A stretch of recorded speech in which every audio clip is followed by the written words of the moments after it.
ദൈവനാമത്തിന് മഹത്വം ഉണ്ടാകട്ടെ. ഇന്ന് പകൽ നേരം ദൈവസന്നിധിയിൽ ഒരുമിച്ച് വരുവാനും ആത്മാവിൽ പ്രാർത്ഥിക്കുവാനും ഉപവാസ പ്രാർത്ഥനയുടെ ദിനം ഏറ്റവും അനുഗ്രഹമായി തീരുവാൻ സ്വർഗം സഹായിച്ച എല്ലാവിധ നന്മകൾക്കായി ദൈവത്തെ മഹത്വപ്പെടുത്തുന്നു. ഇന്ന് പകൽ നേരത്തെ ദൈവജന ചിന്തകൾക്കായിട്ട് നമുക്ക് ഫിലിപ്പിയ ലേഖനം 1-ാം അധ്യായം അതിന്റെ 4-ാം അധ്യായം 4-ാം വാക്യം നമുക്ക് വായിക്കാം. ഫിലിപ്പിയ ലേഖനം 1-ാം അധ്യായം 4-ാം വാക്യം. സ്വതന്ത്രം കിട്ടിയെങ്കിൽ വായിക്കാം. സ്വതന്ത്രം അവിടെ വായിക്കുന്ന ഇങ്ങനെയാണ്: നിങ്ങൾ നല്ല പ്രവൃത്തിയെ ആരംഭിച്ചവൻ യേശു ക്രിസ്തുവിന്റെ നാളോളം അതിനെ തികയ്ക്കും എന്ന് ഉറപ്പായി വിശ്വസിച്ചുമിരിക്കുന്നു. അടുത്തത്: 1-ാം നാൾ മുതൽ ഇതുവരെയും സുവിശേഷ ഘോഷണത്തിൽ നിങ്ങൾക്കുള്ള കൂട്ടായ്മ നിമിത്തം ഞാൻ നിങ്ങളെ ഓർക്കുമ്പോൾ ഒക്കെയും എന്റെ ദൈവത്തിന് സ്തോത്രം ചെയ്യുന്നു. ദൈവനാമത്തിന് മഹത്വം ഉണ്ടാകട്ടെ. അപ്പോസ്തലനായ പൗലോസ് ഫിലിപ്പിയിലെ വിശുദ്ധന്മാർക്ക് ഈ ലേഖനം എഴുതുമ്പോൾ വിശുദ്ധന്മാരായി കുഞ്ഞാന്റെ രക്തത്താൽ വീണ്ടെടുക്കപ്പെട്ട് ദൈവകൃപയിലായിരിക്കുന്ന ദൈവസഭയിലെ ഓരോ വ്യക്തിക്കും കൊടുക്കുന്ന ആഹ്വാനം എന്ന് പറയുന്നത് അവർ സുവിശേഷ ഘോഷണത്തിന്റെ ഭാഗമായി തീരണം. വലിയ മഹാനിയോഗം എന്ന കർത്താവായ യേശു ക്രിസ്തു ഏതൊരു ദൈവ മകനെയും ഒരു ദൈവദാസനെ ദൈവം നിയോഗിച്ചാക്കുമ്പോൾ ആ ദൈവത്തിന്റെ ദാസൻ കടന്നു ചെല്ലുന്നിടത്ത് സ്വർഗത്തിലെ ദൈവത്തിന്റെ മഹാനിയോഗമാണ് നിവർത്തിക്കുവാൻ ഇടയായിത്തീരുന്നത്. അനേകരോട് ദൈവത്തിന്റെ വചനം പറയുകയും അനേകർ ശിഷ്യരാക്കുവാനുള്ള അധികാരമാണ് കർത്താവായ യേശു ക്രിസ്തു ഓരോ വ്യക്തികളുടെ മേലും നിയോഗിച്ചിരിക്കുന്നത്. അപ്പോൾ ഇവിടെ നമുക്ക് മനസ്സിലാകുന്ന ഒരു കാര്യം, ദൈവം വിളിച്ചു വേർതിരിച്ചിരിക്കുന്നെങ്കിൽ കർത്താവ് തന്നെ അതിനെ നടത്തുവാനായിട്ട്, അതിനെ പുലർത്തുവാനായിട്ട് ഇടയായിത്തീരും. ഫിലിപ്പിയ ലേഖനം 1-ാം അധ്യായത്തിൽ നമ്മൾ കണ്ട ആ ഭാഗം: ഞാൻ നിങ്ങൾക്ക് എല്ലാവർക്കും വേണ്ടി കഴിക്കുന്ന സകല പ്രാർത്ഥനയിലും എപ്പോഴും സന്തോഷത്തോടെ പ്രാർത്ഥിച്ചു. അടുത്തത്: നിങ്ങളിൽ നല്ല പ്രവൃത്തിയെ ആരംഭിച്ചവൻ യേശുക്രിസ്തുവിന്റെ നാളോളം അതിനെ തികയ്ക്കും എന്ന് ഉറപ്പായി വിശ്വസിച്ചിരിക്കുന്നു. നമ്മുടെ കണ്ണുകളടക്കാൻ നമുക്ക് പ്രാർത്ഥിക്കാം. പരിശുദ്ധനാം ദൈവമേ, സ്വർഗ്ഗം നല്ല പിതാവേ, കർത്താവേ, ഹല്ലേലൂയ, അങ്ങയുടെ കരത്തിലേക്ക് ഇന്ന് പകൽ നേരം ഞങ്ങൾ ഓരോരുത്തരും അടുത്തു വരികയാണ്. കർത്താവേ, അങ്ങയുടെ മാറ്റമില്ലാത്ത വചനത്തിന്റെ ശക്തി കർത്താവെ ഇന്നു പകൽ വേളയിലും ഞങ്ങളുടെ ജീവിതത്തിലും ഈ ദൈവസഭയിലും മുഴങ്ങുവാൻ തക്കവണ്ണം സ്വർഗം സഹായിക്കുന്നതിനായി സ്തോത്രം ചെയ്യുന്നു.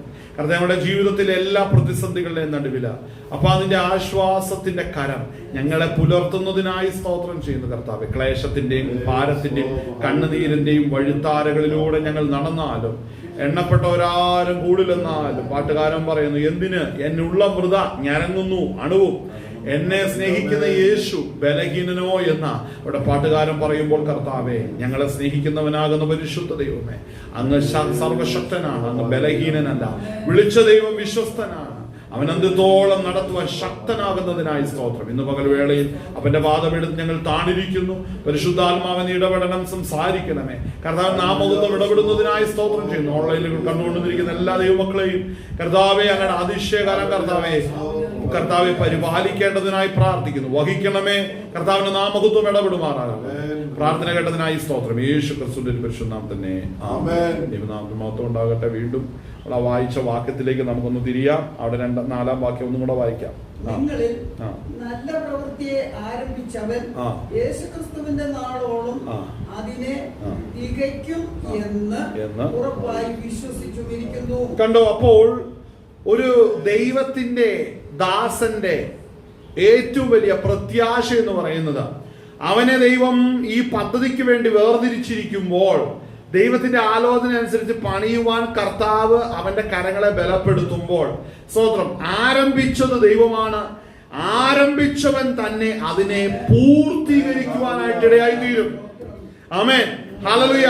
നമ്മൾ ക്രിസ്തീയ ജീവിതം നമ്മൾ ആരംഭിച്ചപ്പോൾ ഹല്ലേലൂയ, നമുക്കറിയത്തില്ല ഇത് എന്തൊക്കെ ജീവിതത്തിൽ പ്രതിസന്ധികൾ വരുമെന്ന് നമുക്കറിയത്തില്ല. പക്ഷേ നാം ഉറച്ചിരിക്കേണ്ട ഒരു കാര്യമുണ്ട്, നമ്മെ ഇതിന്റെ പൂർണ്ണതയിലേക്ക് നടത്തുന്ന ദൈവം നമ്മുടെ കർത്താവാണെന്ന് നമ്മൾ തീർച്ചയായും തിരിച്ചറിഞ്ഞിരിക്കണം.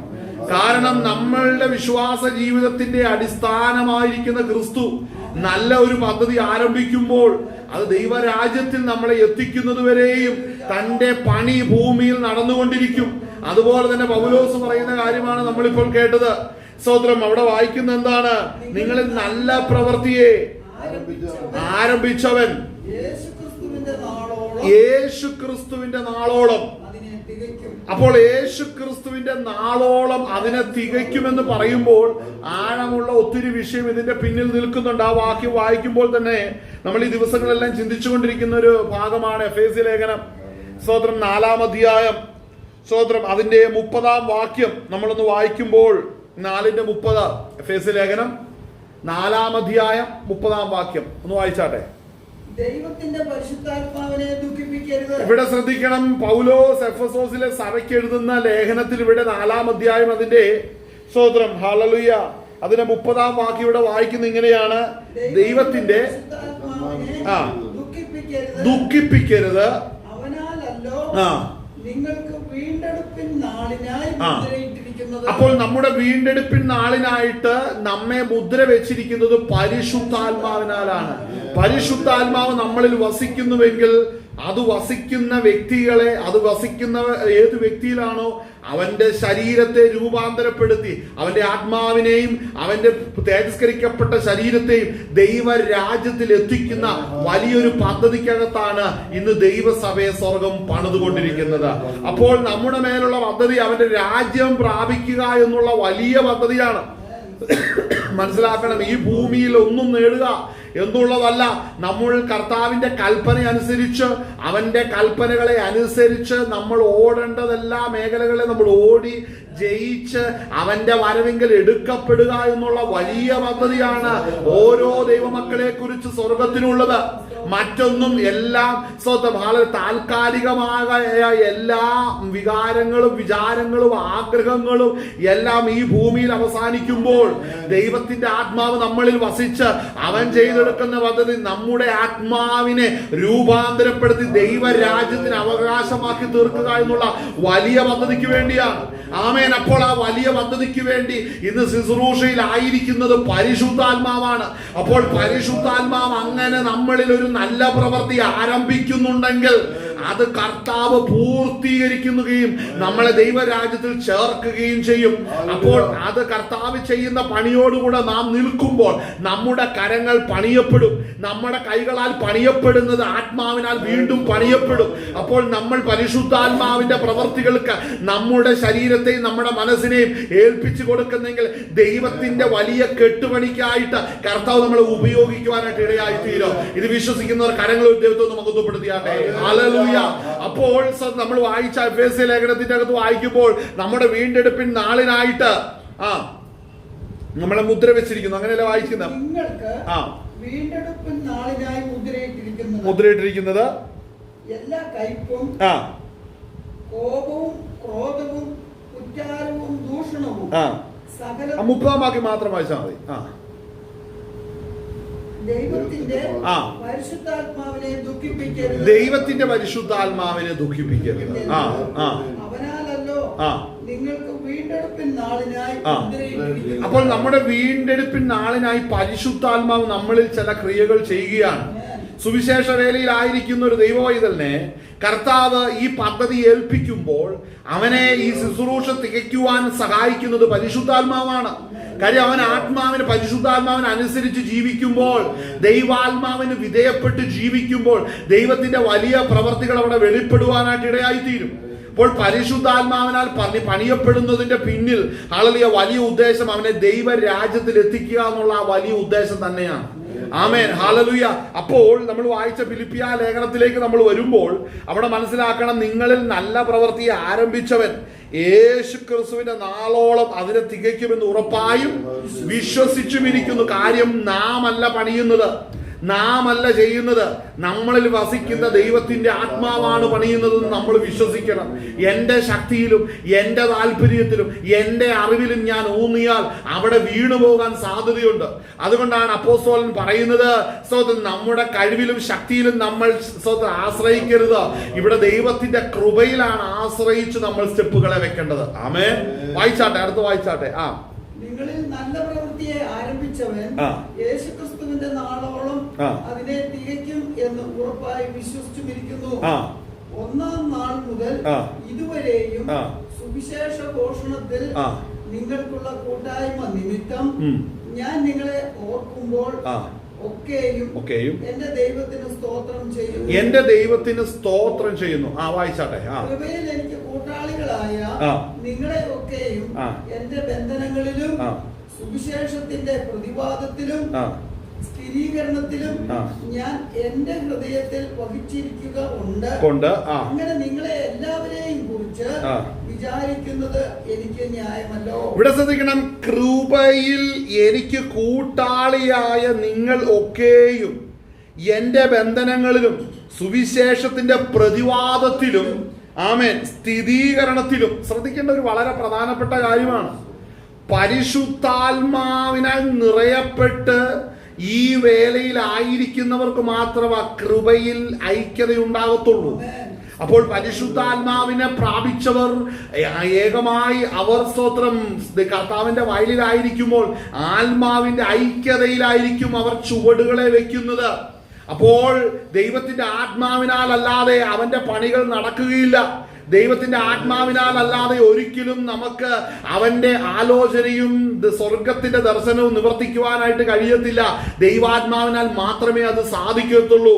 അപ്പോൾ ഇവിടെ പൗലോസ് ഈ ഫിലിപ്പിയിലെ വിശുദ്ധന്മാർക്ക് അവിടെ പറയുകയാണ്, നമ്മൾ കൂട്ടാളികളായിരിക്കുകയാണ്, ഈ കൃപയുടെ അവകാശികളായി നമ്മളെ ദൈവം ആക്കുകയാണ്. അപ്പോൾ ദൈവാത്മാവിനെ പാനം ചെയ്തവർ ഏകാത്മാവിനാൽ സ്തോത്രം അനേക വ്യക്തികൾ സ്തോത്രം ദൈവനാമത്തിനു വേണ്ടി ആത്മാക്കളുടെ വിടുതലിന് വേണ്ടി വയലിലായിരിക്കുമ്പോൾ അവിടെ വ്യാപരിക്കുന്ന ദൈവാത്മാവിന്റെ കൃപയിലായിരിക്കും. അപ്പോൾ ആ ദൈവാത്മാവിന്റെ കൃപയിൽ ഇരിക്കുന്ന വ്യക്തിക്ക് ഒരുമിച്ച് പറയുവാൻ സാധിക്കും, അഭിഷേകത്തിന്റെ നിറവോടുകൂടിയാണ് ഇത് പണിയപ്പെടുന്നത്. എന്റെ ശക്തിയാലല്ല, ഞാൻ എങ്ങനെയാണ് ഈ പദ്ധതിയിലായിരിക്കുന്നത്. എന്നെ രക്ഷിച്ചവനും എനിക്ക് വേണ്ടി മറുവിലയായി തീർന്നവൻ സകല കടങ്ങളും കാൽവറിയിൽ അടച്ച് സകല കടങ്ങളും കാൽവറിയിൽ വഹിച്ച് അതിന് പൂർത്തീകരണം വരുത്തിയത് നിമിത്തമാണ് ഞാൻ ഈ അതിമഹത്തായ ശുശ്രൂഷയിലേക്ക് പ്രവേശിക്കുവാൻ കാരണമായി തീർന്നത്. അവൻ ശരീരത്തിൽ സഹിച്ച് വഹിച്ച് കഷ്ടങ്ങളെ ഏറ്റ് സ്വന്തം പിതാവിന്റെ സന്നിധിയിലേക്ക് തന്റെ വിശുദ്ധ രക്തവുമായി ഒരിക്കലായി പ്രവേശിച്ച് എന്നേക്കുമുള്ള പ്രവേശനം സാധ്യമാക്കി. വിളിക്കപ്പെട്ടവർ ദൈവരാജ്യത്തിലേക്ക് അതേ പാതയിലൂടെ സ്വർഗരാജ്യത്ത് എത്തുവാൻ വേണ്ടി പരിശുദ്ധാത്മാവിനെയാണ് നമുക്ക് നൽകുവാനിടയായി തീർന്നത്. അങ്ങനെയെങ്കിൽ പരിശുദ്ധാത്മാവിനെ പ്രാപിച്ചവരെ ചേർക്കുവാൻ കർത്താവായ യേശു ക്രിസ്തു വേഗം വരികയാണ്. കർത്താവായ യേശു ക്രിസ്തുവിന്റെ വരവിൽ ഒരുക്കപ്പെട്ടവരും അവന്റെ രാജ്യത്തിന്റെ കെട്ടുപണിക്ക് വേണ്ടി ആത്മാവിന്റെ നിറവോടുകൂടെ ചുവടുകളെ വെച്ച ഭക്തന്മാരെ ചേർക്കുവാനാണ് യേശു ക്രിസ്തു രണ്ടാമത് ഭൂമിയിലേക്ക് മടങ്ങി വരുന്നത്. അപ്പോൾ മനസ്സിലാക്കണം, കാഹളം ധ്വനിക്കുമ്പോൾ ഉയർക്കുന്നത് ഈ വേല തികച്ച വിശുദ്ധന്മാർ മരിച്ചവരാണെങ്കിൽ അവരെ കർത്താവ് ഉയർപ്പിക്കും. ആമേൻ, ഹല്ലേലൂയ. ജീവനോടെ ശേഷിച്ച വിശുദ്ധന്മാരെ രൂപാന്തരപ്പെടുത്തി കർത്താവിന്റെ രാജ്യത്തിൽ ചേർക്കുവാനായിട്ട് ഇടയായി തീരും. ഹല്ലേലൂയ. നാളിതുവരെ കർത്താവിന്റെ വേലയിൽ വ്യാപൃതരായി ഭൂമിയിൽ നിന്ന് മാറ്റപ്പെട്ടിട്ടുള്ളവർ ഹല്ലേലൂയ അവർ നിദ്ര പ്രാപിച്ചിരിക്കുകയാണ്. ആ നിദ്രയിലായിരിക്കുന്ന അവർ ഉണരുന്ന ദിവസം വരുന്നുണ്ട്. ആമേൻ, സ്തോത്രം, ഹല്ലേലൂയ. നിദ്ര പ്രാപിച്ചവർ ഉണരുകയും ഉണർന്നിരിക്കുന്ന നാം രൂപാന്തരം പ്രാപിച്ച് നാം ഒരുമിച്ച് കർത്താവിനെതിരെ മേഘങ്ങളിൽ എടുക്കപ്പെടുമെന്നുള്ള ആ ഭാഗ്യകരമായ പ്രത്യാശയാണ് പരിശുദ്ധാത്മാവിനെ പാനം ചെയ്യുന്നവരുടെ ഹൃദയത്തിൽ സ്വർഗത്തിലെ ദൈവം കൊടുക്കുന്നത്. നമ്മുടെ വീണ്ടെടുപ്പ് അടുത്തിരിക്കുകയാണ്. അവന്റെ രാജ്യം പ്രാപിക്കുവാൻ തക്കവണ്ണം കർത്താവ് നമ്മൾ ഒരുക്കുകയാണ്. അതുകൊണ്ട് ഈ കൃപയുടെ കൂട്ടവകാശികളായി കൂട്ടാളികളായി ഒരേ കൃപ പ്രാപിച്ച് ഒരേ ആത്മാവിനെ പാനം ചെയ്ത് ആ കൃപയിൽ നമ്മൾ ദൈവരാജ്യത്തിന് വേണ്ടി ആളുടെ കെട്ടുമണിക്കാക്കി തീർക്കുമ്പോൾ ഇതിന്റെ പിന്നിൽ സ്വർഗത്തിലെ ദൈവത്തിന് വലിയൊരു പദ്ധതിയുണ്ട്. അങ്ങനെ എന്നിലും നിങ്ങളിലും ഓരോരുത്തരും ആത്മാവിനെ പ്രാപിച്ചവന് ക്രിസ്തു ഇരുന്നു കൊണ്ട് ദൈവത്തിന്റെ വലിയ പദ്ധതികളെ പൂർത്തീകരിക്കുന്ന ആ വലിയ പദ്ധതിയാണ് ഈ നാളുകളിൽ സ്വർഗം ചെയ്തുകൊണ്ടിരിക്കുന്നത്. വായിച്ചാട്ടെ. ആമേൻ, തുടർന്ന് വായിച്ചാട്ടെ. കൃപയിൽ എനിക്ക് കൂട്ടാളികളായ നിങ്ങളെ ഒക്കെയും ബന്ധനങ്ങളിലും സുവിശേഷത്തിന്റെ പ്രതിവാദത്തിലും സ്ഥിരീകരണത്തിലും ഞാൻ എന്റെ ഹൃദയത്തിൽ വഹിച്ചിരിക്കുക കൊണ്ട്. അപ്പോൾ ശ്രദ്ധിക്കണം, ഒരു ദൈവത്തിന്റെ ആത്മാവ് വസിക്കുന്ന ഒരു ദൈവഭക്തൻ ആ ഭക്തന്റെ വിശ്വാസം എന്ന് പറയുന്നത് എല്ലാവർക്കും ലഭിച്ച വിശ്വാസം തന്നെയാണ്.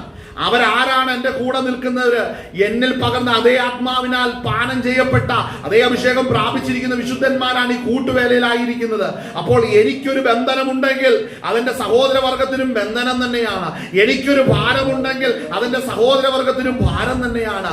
ആ സഹോദരന്മാരിൽ ഈ ബന്ധനങ്ങളും ഈ ഭാരങ്ങളും അനുഭവിക്കുന്നുണ്ടെങ്കിൽ അത് എനിക്കും ബന്ധനവും എനിക്കും ഭാരവുമായിട്ട് നിലനിൽക്കുന്നു എന്ന് ഇവിടെ പൗലോസ് വരച്ചു കാണിക്കുകയാണ്.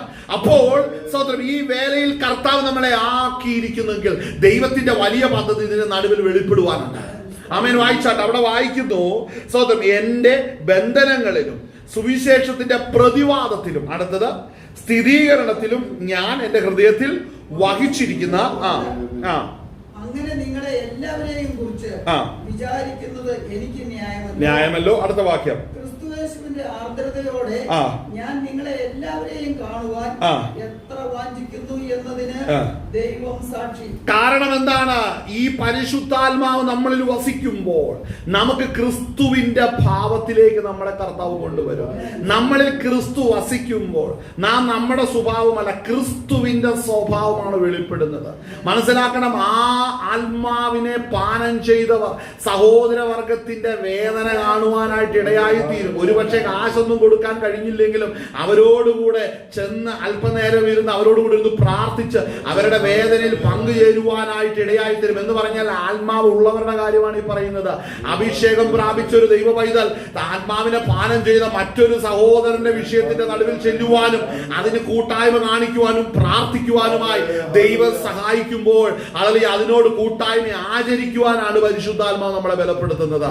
അപ്പോൾ ആ വാക്യം നമ്മളൊന്ന് ശ്രദ്ധിക്കുമ്പോൾ, ആമേൻ, ആ വായിച്ചാട്ട് തുറന്ന് വായിക്കുമ്പോൾ എവിടെ വയ്ക്കുന്നത്? ക്രിസ്തുവിന്റെ ആർദ്രതയോടെ ഞാൻ നിങ്ങളെ എല്ലാവരെയും കാണുവാൻ എത്ര വാഞ്ചിക്കുന്നു എന്നതിന് മനസ്സിലാക്കണം. എന്നെ പോലെ കഷ്ടം സഹിക്കുന്ന ഒരു ദൈവ പൈതൽ മറ്റൊരു വശത്തിരുന്ന് ലോകത്തിന്റെ മറ്റൊരു ഭാഗത്തിരുന്ന് പ്രയാസപ്പെടുന്നുണ്ടെങ്കിൽ അവന്റെ ഭാരം എനിക്ക് മനസ്സിലാകും, എന്റെ ഭാരം അവനും മനസ്സിലാകും. ഇതാണ് ആത്മാവ് പ്രവർത്തിക്കുന്നതിന്റെ പ്രത്യേകത. എന്നും പരിശുദ്ധാത്മാവ് വസിക്കുമ്പോൾ അതേ ആത്മാവിന് പാനം ചെയ്തവന്റെ വേദന നിന്നിൽ വരുമ്പോൾ അതിന്റെ ഇടയിൽ അസൂയ കാണത്തില്ല, വൈരാഗ്യം കാണത്തില്ല, ഭിന്നത കാണത്തില്ല, എതിർപ്പ് കാണത്തില്ല, നിഗളം കാണത്തില്ല, അഹങ്കാരം കാണത്തില്ല. അങ്ങനെ ജഡത്തിന്റെ യാതൊരു സ്വഭാവം വെളിപ്പെടാതെ വണ്ണം എന്നെ പണിയുന്ന ആത്മാവ് അവനിലും ഉണ്ടെങ്കിൽ അവന്റെ വേദനയിലും അവന്റെ ഭാരത്തിലും ക്രിസ്തുവിന്റെ ആർദ്രതയോടെ ഇടപെടുവാൻ തക്കവണ്ണം പരിശുദ്ധാത്മാവ് ബലപ്പെടുത്തിക്കൊണ്ടിരിക്കും. പരിശുദ്ധാത്മാവ് ഇടപെട്ടുകൊണ്ടിരിക്കും. ആമേൻ. കാര്യങ്ങൾ ഉദ്യോഗത്തിൽ മുഖത്തുപ്രതിയാട്ടെ. ഹല്ലേലൂയ. അപ്പോൾ കർത്താവിന്റെ വലിയ പദ്ധതി നമ്മൾ ശ്രദ്ധിക്കണം. ഈ ആർദ്രതയാണ് നമ്മളിൽ ക്രിസ്തു വെളിപ്പെടുത്തുവാനായിട്ട് ആഗ്രഹിക്കുന്നത്. നമ്മളുടെ അനേകരിലും ഈ ആർദ്രത, ഒരു മാതാവ് സ്വന്തം കുഞ്ഞിനോട് ആർദ്രതയോടുകൂടെ ഇടപെടുന്നത് പോലെ ആ ഒരു ആർദ്രത നമ്മുടെ ജീവിതത്തിൽ കാണണം. ആമേൻ. ഹല്ലേലൂയ. അനേകരുടെ ഹൃദയം വഷളായി പോവുകയാണ്, അനേകരുടെ മനസ്സ് വഷളായി പോവുകയാണ്. മനസ്സിലാക്കണം, ദൈവാത്മാവിനെ പാനം ചെയ്തവരെ നിങ്ങളുടെ ഉള്ളം ശത്രുവിന് വിധേയപ്പെടാതെ വേണം ആത്മാവിനാൽ സൂക്ഷിക്കുന്നുവെങ്കിൽ ദൈവത്തിന്റെ മഹത്വം അനുഭവിക്കുവാനായിട്ട് ഇടയായി തീരും. കരങ്ങൾ ഉദ്യോഗത്തിൽ മഹത്വപ്പെടുത്തിയാട്ടെ. ഹല്ലേലൂയ. വാക്യം വായിച്ചാട്ടെ. നിങ്ങളുടെ സ്നേഹം മേൽക്കുമേൽ പരിജ്ഞാനത്തിലും സകല വിവേകത്തിലും വർദ്ധിച്ചു വന്നിട്ട്. ഇവിടെ ശ്രദ്ധിക്കണം, നിങ്ങളുടെ സ്നേഹം മേൽക്കുമേൽ, ആമേൻ, തമ്മിൽ സഹോദരന്മാരോടുള്ള സ്നേഹം മേൽക്കുമേൽ വർദ്ധിക്കണം. ഹല്ലേലൂയ.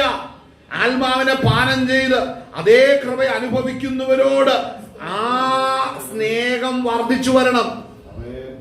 വെള്ള ഷർട്ട് ഇട്ടത് കൊണ്ടോ, മീശ പഠിച്ചത് കൊണ്ടോ, അല്ലെങ്കിൽ കയ്യിലൊരു ബൈബിൾ ഇരുന്നത് കൊണ്ടോ, സെമിനാരിയുടെ സർട്ടിഫിക്കറ്റ് കയ്യിൽ ഇരുന്നത് കൊണ്ടോ നീ ദൈവ പൈതലാകത്തില്ല. ദൈവ പൈതലാകണമെന്നുണ്ടെങ്കിൽ ദൈവത്തിന്റെ ആത്മാവ് നിന്നിൽ വസിക്കണം, ദൈവത്തിന്റെ അഭിഷേകം നിന്നിൽ വസിക്കണം. അതേ ആത്മാവിനെ പാനം ചെയ്തവർ ഒരുമിച്ച് കർത്താവിനെ മഹത്വപ്പെടുത്തുവാൻ ഇടയായി തീരും. അപ്പോൾ ആ അനുഭവത്തിലേക്ക് വരുവാനാണ് കർത്താവ് നമുക്ക് വേണ്ടി കാൽവറിയിൽ കഷ്ടം സഹിച്ചത്, നമ്മുടെ കടങ്ങളെ തീർത്തത്, നമ്മുടെ കുറവുകളെ തീർത്തത്, നമ്മെ വിശുദ്ധിയിൽ നമ്മൾ വളരുവാനും നമ്മൾ ആത്മാവിൽ നമ്മൾ ജീവിക്കുവാനും വേണ്ടിയാണ്. പാപ മനുഷ്യനെ ഉരിഞ്ഞു കളഞ്ഞ് ആത്മാവിൽ വീണ്ടും ജനിക്കുവാനിടയായി തീർന്നത്. അപ്പോൾ അതേ ആത്മാവിൽ വീണ്ടും ജനിച്ചവരോട് നമ്മുടെ സ്നേഹം വർദ്ധിച്ചു വരണം. കാരണം സഹോദര വർഗങ്ങളെ സ്നേഹിക്കുന്നവൻ ക്രിസ്തുവിന്റെ സ്നേഹം അനുഭവിച്ചിരിക്കുന്നെങ്കിൽ അത് നമ്മൾ തിരിച്ചറിയേണ്ട ഇടയായി തീരും. അനേക ഫോൺ കോളുകൾ സംസാരിക്കുമ്പോൾ അതിന്റെ അകത്ത് ഭിന്നതയും എതിർപ്പുകളും മത്സരങ്ങളും അസൂയകളും ഭിന്നതകളും കടന്നു വരുന്നത് ഈ സ്നേഹമില്ലാത്തത് കൊണ്ടാണ്. ആളുകൾ മനസ്സിലാക്കണം, അനേക ജീവിതങ്ങൾ ജഡത്തെ ജയിക്കാൻ കഴിയാതെ, പാപ സ്വഭാവത്തെ ജയിക്കുവാൻ കഴിയാതെ വിധേയപ്പെടുമ്പോൾ ഇന്ന് പകൽ നേരം മനസ്സിലാക്കണമേ, ദൈവാത്മാവിനെ പാനം ചെയ്തവനാണ് എന്റെ സഹോദരനെങ്കിൽ എന്നിൽ വ്യാപരിക്കുന്ന ആത്മാവ് അവനിലും വസിച്ച് അവനെയും ദൈവത്തിന്റെ പ്രവൃത്തിക്ക് ഒരുക്കിയെടുക്കുന്നെങ്കിൽ നിങ്ങളുടെ ഇടയിൽ അന്യായമായി വരുന്ന മുഖങ്ങളെ ഒടിച്ചു കളയുവാൻ തക്കവണ്ണം ഇന്ന് പകൽ നേരം ദൈവകൃപ കേൾക്കുന്നവരിൽ വ്യാപരിക്കുമാറാകട്ടെ. അടുത്ത ഭാഗം വായിച്ചാട്ട് ആ ഭാഗം നമ്മൾ വായിക്കുമ്പോൾ അവിടെ കാണുന്ന നിങ്ങളുടെ സ്നേഹം മേൽക്കുമേൽ സകല വിവേകത്തിലും വർദ്ധിച്ചു വന്നിട്ട് നിങ്ങൾ ഭേദാഭേദങ്ങളെ വിവേചിക്കുമാറാകണം എന്നും ക്രിസ്തുവിന്റെ നാളിലേക്ക് നിർമ്മലന്മാരും ഇടർച്ചയില്ലാത്തവരും ദൈവത്തിന്റെ മഹത്വത്തിനും പുകഴ്ചയ്ക്കുമായി യേശുക്രിസ്തുവിനാൽ നീതിഫലം നിറഞ്ഞവരുമായി തീരണം എന്നും ഞാൻ പ്രാർത്ഥിക്കുന്നു. ഇവിടെ ശ്രദ്ധിക്കണം, നമ്മൾ വായിച്ചു നിങ്ങളുടെ സ്നേഹം മേൽക്കുമേൽ പരിജ്ഞാനത്തിൽ സകല വിവേകത്തിലും വർദ്ധിച്ചു വന്നിട്ട്, പരിജ്ഞാനത്തിൽ വർദ്ധിച്ചു വന്നിട്ട് നിങ്ങൾ ഭേദാഭേദങ്ങളെ വിവേചിക്കുമാറാകണമെന്നും ക്രിസ്തുവിന്റെ നാളിലേക്ക് നിർമ്മലന്മാരും ഇടർച്ചയില്ലാത്തവരും. മനസ്സിലാക്കണം, അപ്പോസ്തലനായ പൗലോസ് ഇത് പറയുമ്പോൾ അനേകം ഇടർച്ച ജീവിതത്തിലേക്കാണ് പോകുന്നത്. ഇടർച്ചകൾ വരുന്നുണ്ട്. പാപത്തെ ജയിക്കുവാൻ കഴിയാത്തവർ ഇടർച്ചയായി തീരുന്നു. ആമേൻ. പാപ സ്വഭാവത്തെ ജയിക്കുവാൻ കഴിയാത്ത മനുഷ്യനുണ്ടെങ്കിൽ അവൻ ദൈവസഭയ്ക്ക് ഇടർച്ചയാണ്. അവന്റെ ഇടർച്ച സ്വന്തം അനേകരെ വീഴ്ത്തുവാൻ സാധ്യതയുണ്ട്. അതുകൊണ്ട് അവിടെ പറയുന്ന ഭാഗം ശ്രദ്ധിക്കണം. അവിടെ പറയും ഭേദാഭേദങ്ങളെ വിവേചിക്കുമാറാകണം എന്നും ക്രിസ്തുവിന്റെ നാളിലേക്ക് നിർമ്മലന്മാരും ഇടർച്ചയില്ലാത്തവരും ദൈവത്തിന്റെ മഹത്വത്തിനും പുകഴ്ചയ്ക്കുമായി യേശുക്രിസ്തുവിനാൽ നീതിഫലം നിറഞ്ഞവരുമായി തീരണം. അപ്പോൾ നീതിഫലം നിറഞ്ഞവരായി തീരണം. അപ്പോൾ ഒരു കാര്യം ഞാൻ ചോദിക്കട്ടെ, ഈ ഫലം പുറപ്പെടുവിക്കുന്നതിന് മുമ്പ് എന്ത് സംഭവിച്ചു? ഈ ഫലം പുറപ്പെടുവിക്കുന്നതിന് മുമ്പ് എന്ത് സംഭവിച്ചു എന്ന് യോഹന്നാൻ എഴുതിയ സുവിശേഷത്തിൽ കാണുന്നുണ്ട്, അല്ലേ? ഹല്ലേലൂയ. അതിന്റെ 15-ാം അധ്യായം നമ്മൾ വായിക്കുമ്പോ അവിടെ ദൈവത്തിന്റെ തോട്ടത്തെ കുറിച്ച് കാണുന്നു, അവിടുത്തെ വൃക്ഷങ്ങളെ കുറിച്ച് കാണുന്നു, ഫലങ്ങളെ കുറിച്ച് കാണുന്നു. അപ്പോൾ തോട്ടക്കാരനോട് യജമാനൻ സംസാരിക്കുന്നുണ്ട്. തോട്ടത്തെ നിഷ്ഫലമാക്കുന്ന മരങ്ങളുണ്ടോ? തോട്ടത്തിൽ ഫലമില്ലാത്ത മരങ്ങളുണ്ടോ? ഇത് അനുദിനം നമ്മുടെ കർത്താവ് അന്വേഷിക്കുന്നുണ്ട്. ഫലമില്ലാത്ത വൃക്ഷങ്ങളെ പ്രത്യേക സ്വർഗം സീൽ ചെയ്തിട്ടുണ്ട്.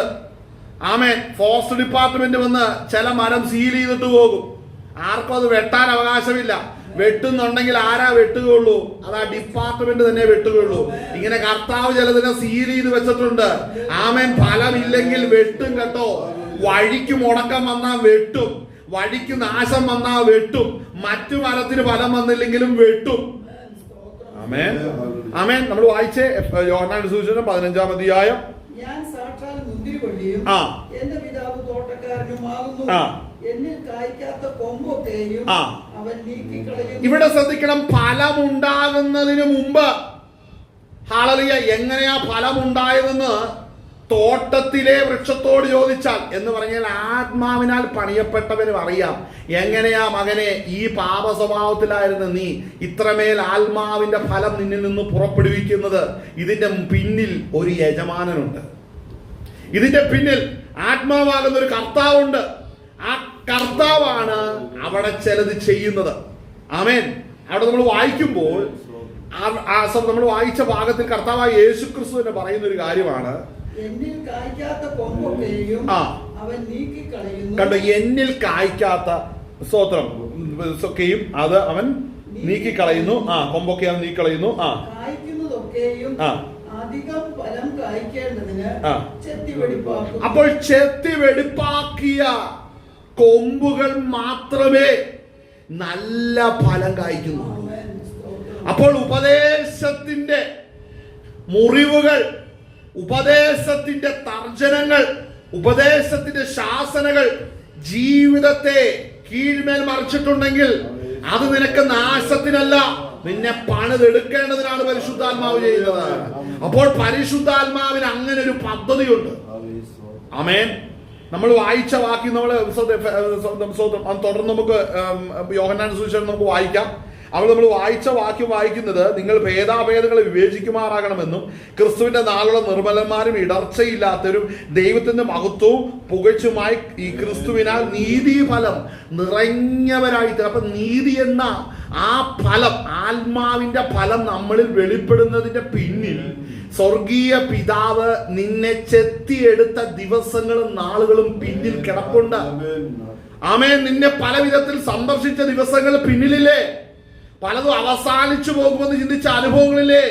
പക്ഷേ മകനെ, നിന്നെ അവസാനിച്ചു പോകുമെന്ന് വിചാരിച്ചെടുത്ത് നിനക്ക് വേണ്ടി ശുഭമായ ദിനങ്ങൾ മുന്നിൽ കണ്ട് ഫലം പുറപ്പെടുവിക്കുന്ന അനേക ദേശങ്ങൾക്കും വഴിയാത്രക്കാർക്കും മനോഹരമായ കാഴ്ചയാണ് ഫലം നിറഞ്ഞു നിൽക്കുന്ന ഒരു വൃക്ഷം.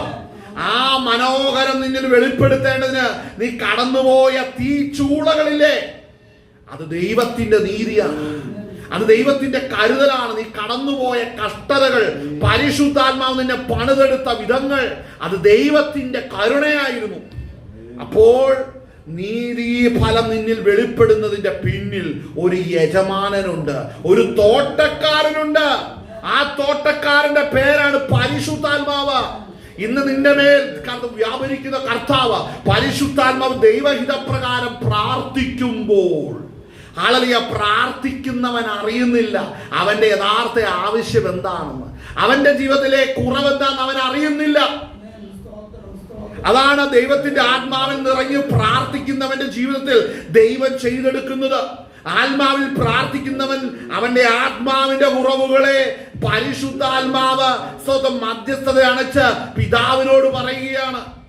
നാം നമ്മളുടെ ജഡവിൽ നമ്മുടെ ബുദ്ധി ഇരുന്നോണ്ട് ലോകത്തിലെ കാര്യം മുഴുവൻ ബുദ്ധി പറഞ്ഞ് പ്രാർത്ഥിക്കുമ്പോൾ നമ്മളിൽ അകത്തിരിക്കുന്ന പരിശുദ്ധാത്മാവ് ദൈവഹിതപ്രകാരം നമ്മുടെ കുറവ് പറഞ്ഞ് പ്രാർത്ഥിക്കും. നമ്മുടെ ബുദ്ധിയുടെ ആവശ്യമായിരിക്കും ആത്മാവിന്റെ കുറവ് പരിശുദ്ധാത്മാവ് ദൈവസന്നിധി പ്രാർത്ഥിക്കുന്നു.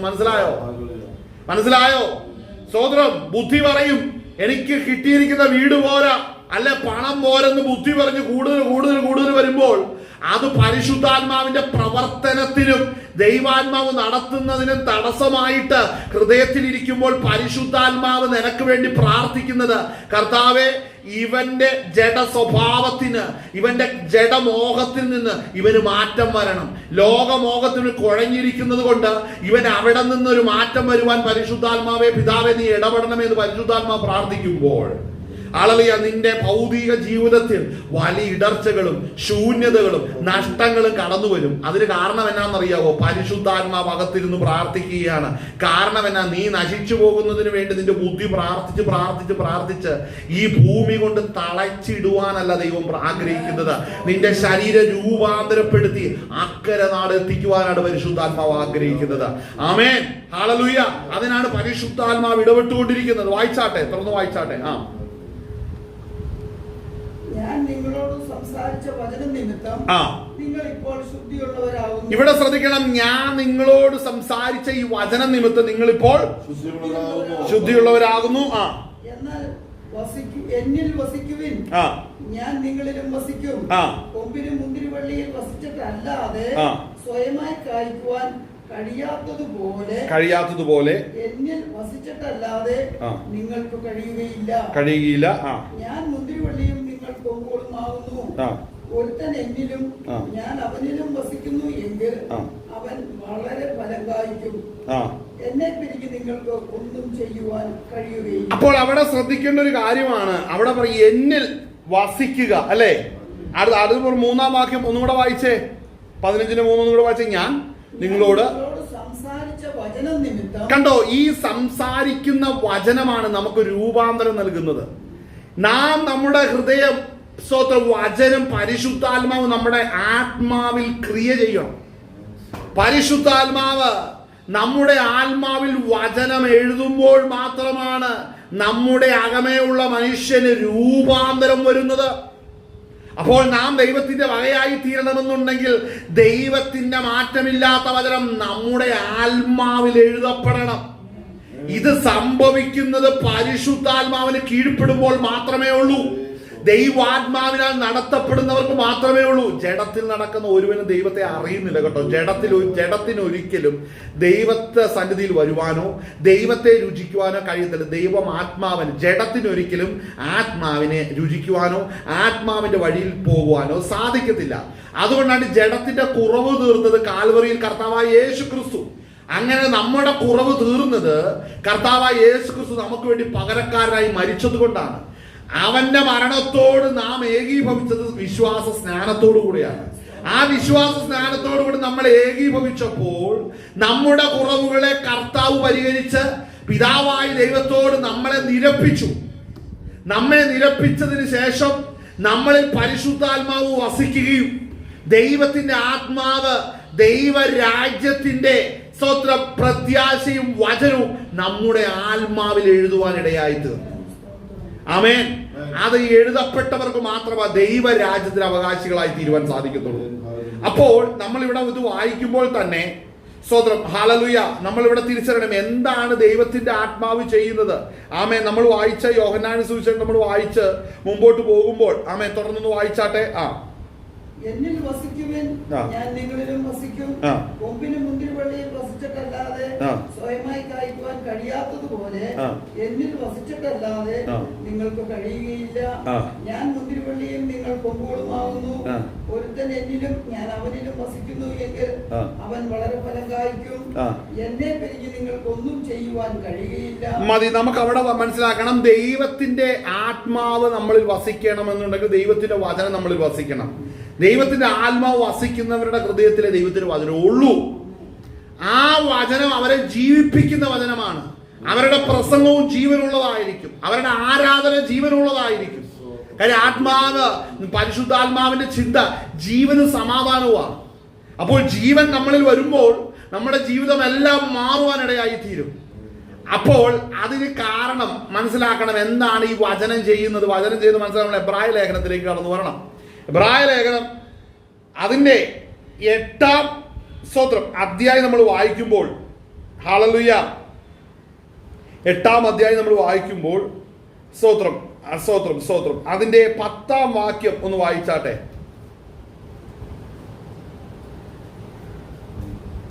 ആമേൻ. എബ്രായ ലേഖനം 8-ാം അധ്യായം 10-ാം വാക്യം. ഈ കാലം കഴിഞ്ഞ ശേഷം ഞാൻ ഇസ്രായേൽ ഗ്രഹത്തോട് ചെയ്യുവാനിരിക്കുന്ന നിയമം ഇങ്ങനെയാകുന്നു. ഞാൻ എന്റെ ന്യായപ്രമാണം അവരുടെ ഉള്ളിലാക്കി. കണ്ടോ, ഞാൻ എന്റെ ന്യായപ്രമാണം അവരുടെ ഉള്ളിലാക്കി. അപ്പോൾ കൽപ്പലകയിലുള്ള രാജകീയ ന്യായപ്രമാണം ഒന്നും തന്നെ അവിടെ വിജയിക്കത്തില്ലാത്തത് കൊണ്ട് ആ പ്രമാണത്തെ മാറ്റി, ആ കൽപ്പനയെ ദൈവം മാറ്റി. എങ്ങനെയാ മാറ്റിയത്? പുത്രന്റെ ശരീരയാഗത്താൽ മാറ്റം വന്നു. അപ്പോൾ പുത്രന്റെ ശരീരത്തിൽ സകലതും വഹിച്ച് അവന്റെ രക്തം ഊറ്റപ്പെട്ട നിമിത്തം അവന്റെ രക്തത്തിൽ കഴുകപ്പെടുന്നവർക്കെല്ലാം സകല ന്യായപ്രമാണവും പ്രവാചകന്മാരും കൽപ്പനകളും എല്ലാം അവന്റെ രക്തത്തിന്റെ ശരീരയാഗ നിമിത്തം അതിൽ അടങ്ങിയിരിക്കുകയാണ്. അങ്ങനെ പാപത്തിൽ നിന്ന് മോചനം ലഭിച്ചവരിൽ പരിശുദ്ധാത്മാവിനെ സ്വർഗം അയക്കുന്നതാണ് പെന്തക്കോസ്ത് നാൾ മുതൽ ഇന്നുവരെയും സഭയ്ക്കകത്ത് പരിശുദ്ധാത്മാവ് ചെയ്തുകൊണ്ടിരിക്കുന്നത്. അപ്പോൾ പരിശുദ്ധാത്മാവ് വസിക്കുമ്പോൾ അവരെ കുറിച്ച് പരിശുദ്ധാത്മാവ് വസിച്ച് ജനം മനുഷ്യർ പരിശുദ്ധാത്മാവിന്റെ നിറവിൽ ദൈവരാജ്യത്തിനായിട്ട് ഒരുക്കപ്പെടുന്ന വിധത്തെ ആത്മാവിൽ പ്രവാചകൻ ദർശിച്ചിട്ട് ഇവിടെ പറയുന്നതാണ്, ഈ കാലം കഴിഞ്ഞിട്ട്, അവിടെ വായിച്ച ഈ കാലം കഴിഞ്ഞ ശേഷം ഞാൻ ഇസ്രായേൽ ഗ്രഹത്തോട് ചെയ്യുവാനിരിക്കുന്ന നിയമം ഇങ്ങനെയാകുന്നു. ഞാൻ എന്റെ ന്യായപ്രമാണം അവരുടെ ഉള്ളിലാക്കി അവരുടെ ഹൃദയങ്ങളിൽ എഴുതും. ഞാൻ അവർക്ക് ദൈവമായും അവർ എനിക്ക് ജനമായും ഇരിക്കും. സ്തോത്രം. അവിടെ വായിക്കുന്നത് സ്തോത്രം, ഞാൻ അവരുടെ പിതാക്കന്മാരെ ഒക്കെയും പിടിച്ച് മിസ്രൈം ദേശത്ത് നിന്ന് കൊണ്ടുവന്ന നാളിൽ ഞാൻ അവരോട് ചെയ്ത നിയമം പോലെയല്ല, അവർ എന്റെ നിയമത്തിൽ എന്തുകൊണ്ടാണ്? ജഡത്തിൽ നമുക്ക് നിലനിൽക്കുവാൻ കഴിയത്തില്ല. ജഡ സ്വഭാവമുള്ളവർക്ക് ദൈവത്തെ സേവിക്കുവാൻ കഴിയത്തില്ല, അവനെ അന്വേഷിക്കുവാൻ കഴിയത്തില്ല, അവന്റെ വഴികളിൽ നിൽക്കുവാൻ സാധിക്കത്തില്ല. അപ്പോൾ ദൈവത്തെ ആരാധിക്കുവാൻ ദൈവാത്മാവിനാൽ മാത്രമേ കഴിയത്തുള്ളൂ. ഇന്ന് വലിയൊരു ബഹുഭൂരിപക്ഷം ജനം, ആമേൻ, വലിയൊരു ബഹുഭൂരിപക്ഷം ജനമാണെങ്കിൽ സ്തോത്രം ഇത് തിരിച്ചറിയാതെയാണ് ജീവിക്കുന്നത്. ആമേൻ, സ്തോത്രം. അനേക സ്വതന്ത്രം ബഹുഭൂരിപക്ഷ ജനമാണെങ്കിൽ സ്വതന്ത്രം എന്താണ് ചിന്തിക്കുന്നതെന്ന് ചോദിച്ചാൽ, ഹല്ലേലൂയ, പരിശുദ്ധാത്മാവില്ലെങ്കിലും സ്വർഗരാജ്യത്തിൽ പോകത്തില്ലേ? നമ്മൾ പ്രാർത്ഥിക്കുന്ന പ്രാർത്ഥന കൊണ്ടൊക്കെ നമ്മൾ ദൈവരാജ്യത്തിൽ എത്തത്തില്ലേ എന്ന് ചോദിച്ചാൽ ഒറ്റ ഉത്തരവേ ഉള്ളൂ: പരിശുദ്ധാത്മാവ് വസിച്ചില്ലെങ്കിൽ പോകുകയില്ല. അവന്റെ പ്രാർത്ഥന ദൈവം കേൾക്കുന്നതുമില്ല. ബുദ്ധിയിലുള്ള പ്രാർത്ഥനയെ കുറിച്ചല്ല പുതിയ നിയമ ശുശ്രൂഷയെ കുറിച്ച് പറയുന്നത്, ആത്മാവിലുള്ള പ്രാർത്ഥനയാണ് പ്രാർത്ഥനയെന്ന് പുതിയ നിയമത്തിന്റെ വെളിച്ചത്തിൽ നമ്മൾ നോക്കുമ്പോൾ നമ്മൾ കാണാൻ സാധിക്കും. പരിശുദ്ധാത്മാവ് നമുക്ക് വേണ്ടി സംസാരിക്കണം. പരിശുദ്ധാത്മാവ് നമുക്ക് വേണ്ടി സംസാരിക്കണം. നമ്മൾ ഈ വായിച്ച വാക്യം, അതിന്റെ 10ാം വാക്യം നോക്കുമ്പോൾ, ഈ കാലം കഴിച്ചത് ഇസ്രായേൽ ചെയ്യുവാനിരിക്കുന്ന നിയമം ഇങ്ങനെയാകുന്നു: ഞാൻ എന്റെ ന്യായപ്രമാണം അവരുടെ ഉള്ളിലാക്കി. കണ്ടോ, അവരുടെ ഹൃദയങ്ങളിൽ എഴുതും. എഴുതുന്നത് ആരാ എഴുതുന്നത്? ദൈവം തന്നെ എഴുതും. അപ്പോൾ നമ്മളിൽ വസിക്കുന്ന ദൈവം പരിശുദ്ധാത്മാവാണ്. നമ്മളിൽ വസിക്കുന്ന ദൈവം പരിശുദ്ധാത്മാവാണ്. പരിശുദ്ധാത്മാവ് നമ്മുടെ ഹൃദയത്തിൽ അവന്റെ വചനം എഴുതും. എഴുതപ്പെട്ടവർ ദൈവത്തിന്റെ കൽപ്പന അനുസരിക്കുന്നവരായി തീരും.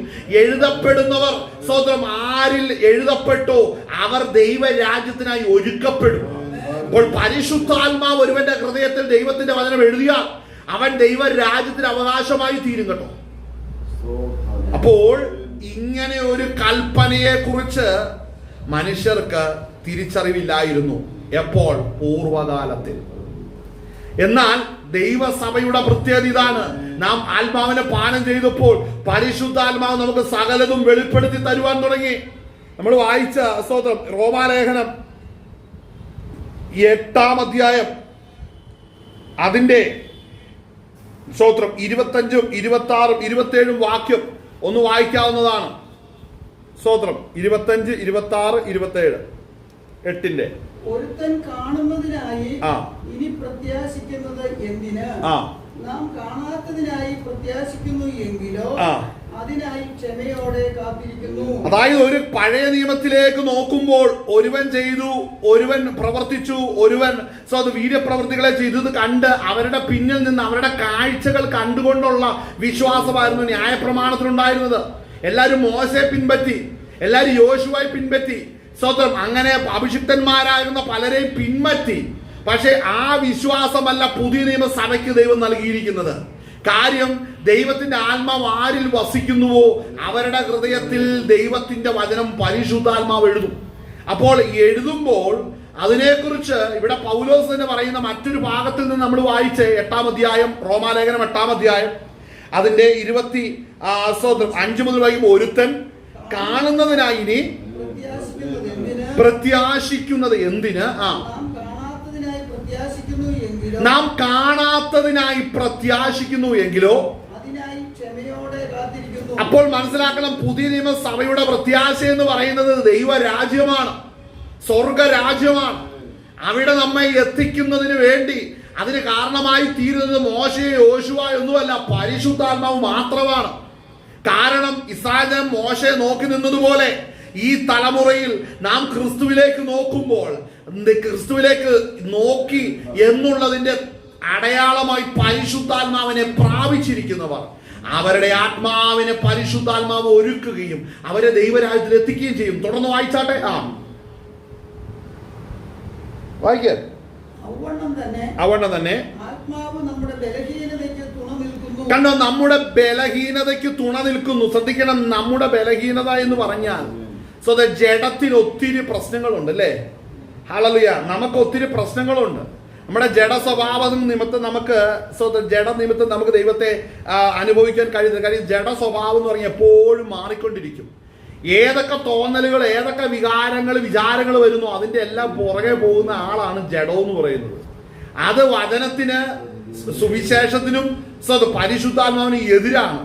തന്നെ എല്ലാ മോഹങ്ങൾക്കനുസരിച്ച് പോകുന്ന ഒരു മനുഷ്യൻ പരിശുദ്ധാത്മാവിന്റെ വഴികൾക്ക് എതിരാണ്.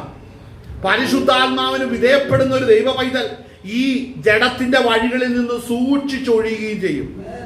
അപ്പോ ഇവിടെ നമ്മൾ തിരിച്ചറിയേണ്ട ഒരു കാര്യം, ഈ വായിച്ച വാക്യം റോമാലേഖനം നമ്മൾ വായിക്കുമ്പോൾ അവിടെ വ്യക്തമായിട്ട് പൗലോസ് പറയുന്ന കാര്യമാണ്: അവണ്ണം ആത്മാവ് നമ്മുടെ ബലഹീനതയ്ക്ക് തുണ നിൽക്കുന്നു. അടുത്തത്, പ്രാർത്ഥിക്കേണ്ടത് എന്തെന്ന് നാം അറിയുന്നില്ല. നാം തിരിച്ചറിയണം, വേണ്ടും പോലെ പ്രാർത്ഥിക്കേണ്ടത് എന്ത് എന്ന് നാം അറിയുന്നില്ലല്ലോ. കാരണം എന്നാ? ജഡ സ്വഭാവത്തിലാണ് നമ്മൾ ഇരിക്കുന്നതെങ്കിൽ നമുക്ക് പ്രാർത്ഥിക്കുവാൻ കഴിയത്തില്ല. നമ്മൾ എപ്പോഴും വായ തുറക്കുന്നത് ഈ ശരീരത്തിനും ഈ ലോകത്തിനും വേണ്ടിയാണ് വാ തുറക്കുന്നത്, അല്ലേ? ഈ ശരീരത്തിനും ഈ ലോക സുഖങ്ങൾക്ക് വേണ്ടിയാണ് വാ തുറക്കുന്നത്. ഇവിടത്തെ കാര്യങ്ങൾ നടക്കുവാൻ വേണ്ടി വാ തുറക്കുകയാണ്. അതിന് പ്രാർത്ഥനയെന്ന് വ്യാജം പറയുകയാണ്. പ്രാർത്ഥന അതല്ല. ദൈവവചനം വെളിപ്പെടുത്തുന്ന പ്രാർത്ഥന അതല്ലേ അല്ല. കാര്യം ആത്മാവ് അവിടെ വായിക്കുന്ന ഭാഗം വായിച്ചേ, തുറന്ന് വായിച്ചേ. ആത്മാവ് തന്നെ ഉച്ചരിച്ചുകൂടാത്ത ഞരക്കങ്ങളാൽ നമുക്ക് വേണ്ടി പക്ഷപാതം ചെയ്യുന്നു. ആത്മാവ് തന്നെ ഉച്ചരിച്ചുകൂടാത്ത ഞരക്കങ്ങളാൽ നമുക്ക് വേണ്ടി പക്ഷപാതം ചെയ്യുന്നു. അടുത്തത്, എന്നാൽ ആത്മാവ് വിശുദ്ധർക്ക് വേണ്ടി ദൈവഹിതപ്രകാരം പക്ഷപാതം ചെയ്യുന്നത് കൊണ്ട്. അവിടെ ശ്രദ്ധിക്കണം, അവിടെ വിശുദ്ധർക്ക് വേണ്ടി. അപ്പോൾ പരിശുദ്ധാത്മാവ് വസിക്കുന്ന വ്യക്തി ആരാണ്? വിശുദ്ധന്മാരാണ്. അപ്പോൾ പരിശുദ്ധാത്മാവ് വസിക്കുന്നവരെ വിശുദ്ധന്മാരാകുന്നുള്ളൂ. അവരെ എങ്ങനെയാണ് വിശുദ്ധീകരിക്കുന്നത്? അവരിൽ വസിക്കുന്ന പരിശുദ്ധാത്മാവാണ് അവരെ വിശുദ്ധീകരിക്കുന്നത്. അവരെ വിശുദ്ധനായി നിലനിർത്തുന്നത് അവരുടെ കർമ്മങ്ങളോ പ്രവർത്തികളോ അല്ല. അവരിൽ വസിക്കുന്ന പരിശുദ്ധാത്മാവാണ് അവരെ വിശുദ്ധരായി നിർത്തുന്നത്. അതിന് അവരെന്ത് ചെയ്യുന്നു? ആ മനുഷ്യരെന്ത് ചെയ്യുന്നു? അവർ വിശുദ്ധന്മാരാകുന്ന മനുഷ്യരെന്ത് ചെയ്യുന്നു? അവർ ജഡമോഹങ്ങളിൽ കീഴ്പ്പെടാതെ അവരിൽ വസിക്കുന്ന പരിശുദ്ധാത്മാവിന് കീഴ്പ്പെട്ട് പരിശുദ്ധാത്മാവിന്റെ ആലോചനയും കൺട്രോളിൽ മുമ്പോട്ട് പോകാനിടയാകും.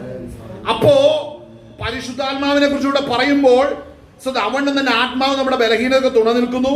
വേണ്ടും പോലെ പ്രാർത്ഥിക്കേണ്ടത് എന്തെന്ന് നാം ഇവിടെ ശ്രദ്ധിക്കണം. നമ്മുടെ ആത്മാവിന്റെ ആവശ്യം എന്ന് നമ്മുടെ ജഡത്തിന് അറിയത്തേയില്ല, ഒരിക്കലും അറിയത്തില്ല. അറിയാവോ? നമ്മുടെ ആത്മാവിന്റെ ആവശ്യം എന്തെന്ന് നമുക്കറിയത്തില്ല. നമ്മുടെ ജഡത്തിനറിയാം, നമ്മുടെ അറിവിനറിയത്തില്ല, നമ്മുടെ വിദ്യാഭ്യാസത്തിന് അറിയത്തില്ല. നമ്മളിലുള്ള ഒരു കാര്യങ്ങൾക്കും പരിശുദ്ധാത്മാവിനാൽ അല്ലാതെ നമ്മുടെ ആത്മാവിന്റെ ആവശ്യം എന്തെന്ന് അറിയത്തില്ല. എന്നാൽ നമ്മുടെ ആത്മാവിന്റെ ആവശ്യം നല്ലതുപോലെ അറിയുന്ന ഒരുവൻ നമ്മുടെ കൂടെ ഉണ്ട്. ആരാണ്? പരിശുദ്ധാത്മാവ്. പരിശുദ്ധാത്മാവാണ് നമ്മളിൽ വസിച്ചുകൊണ്ട് നമ്മളുടെ ആത്മാവിന്റെ ആവശ്യത്തെ അറിയുന്നത്.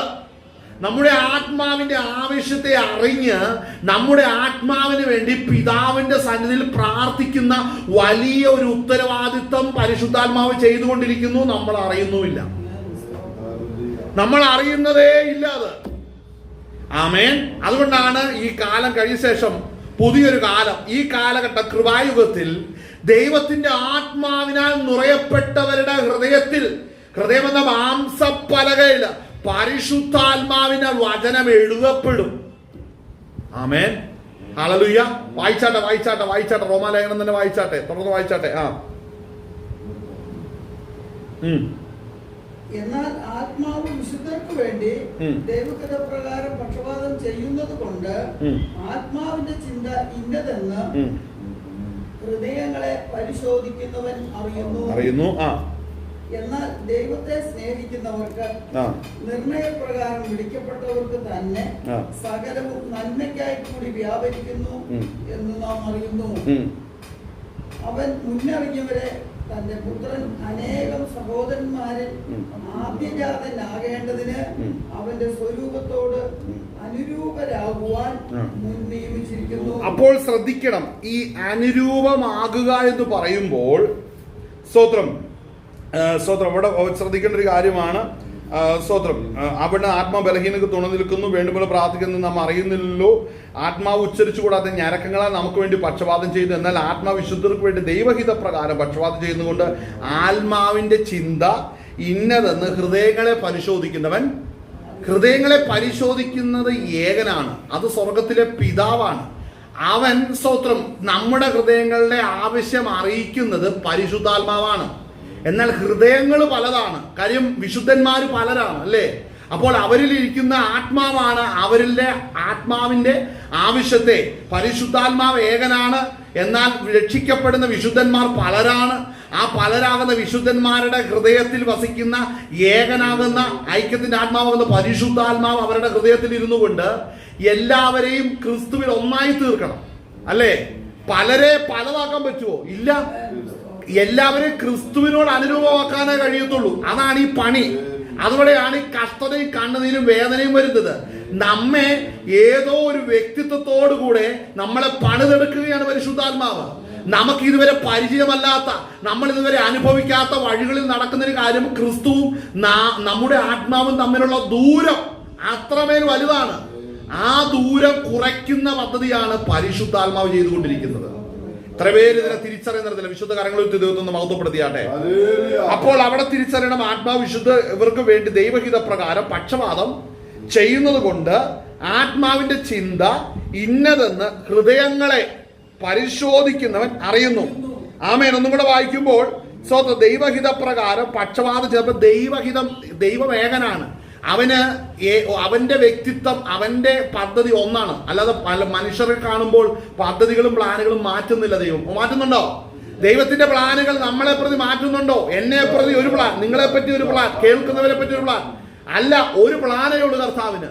ആ പ്ലാനിലേക്ക് പലരായ നമ്മെ പരിശുദ്ധാത്മാവെന്ന ഏകൻ നിമിത്തം പലരിൽ ഏകനായി വസിക്കുന്ന പരിശുദ്ധാത്മാവ് നമുക്ക് എല്ലാവർക്കും വേണ്ടി ഒരിക്കലായി പ്രത്യക്ഷമായ യേശു ക്രിസ്തുവിനോട് നമ്മെ അനുരൂപമാക്കുവാനാണ് പരിശുദ്ധാത്മാവ് നമ്മളിൽ പ്രവർത്തിച്ചു കൊണ്ടിരിക്കുന്നത്.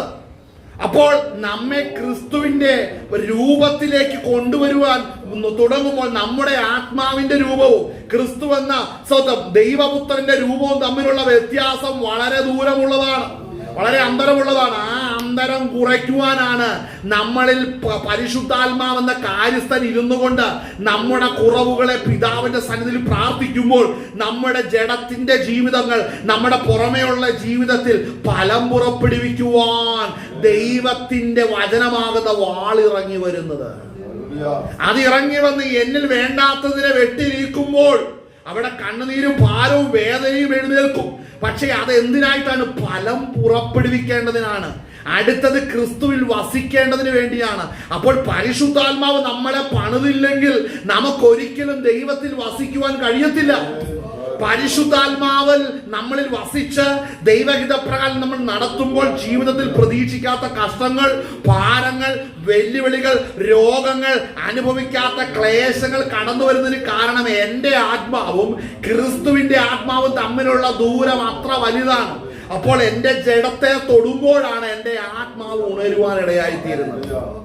ആമേൻ. അങ്ങനെ നല്ല ഫലം കായ്ക്കേണ്ടതിന് ചെത്തി വെടിപ്പാക്കും. പിന്നെ ആരെയാണ് ഫലം കൊയ്യാത്തതിനെ വെട്ടിക്കളയുന്നത്? വർഷങ്ങളായി കർത്താവ് പണിതുകൊണ്ടിരിക്കുന്ന ചില പണികൾ തോട്ടത്തിലുണ്ട്. ചില കൊമ്പുകളെ വർഷങ്ങളായി അതിനെ വെട്ടി നോക്കി, അല്ലേ? എന്ത് ചെത്തി നോക്കിയപ്പോൾ ഫലം വീണ്ടും വരുന്നില്ല. വർഷങ്ങൾ നിർത്തി നോക്കി, ഫലം വരുന്നില്ല.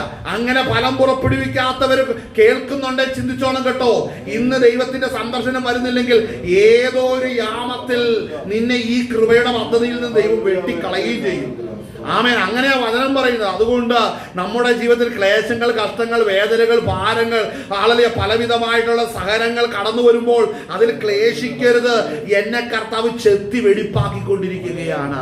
ആ ഭാഗം വായിക്കുമ്പോൾ റോമാലേഖനം നമ്മൾ വായിച്ച 8-ാം അധ്യായത്തിൽ തുടർന്ന് വായിക്കുമ്പോൾ അവിടെ എന്താണ്? എന്നാൽ അവിടെ വായിക്കുന്നത് എന്താണ്? അടുത്ത് പരിശോധിക്കുന്നവൻ അറിയുന്നു. 28-ാം വാക്യം.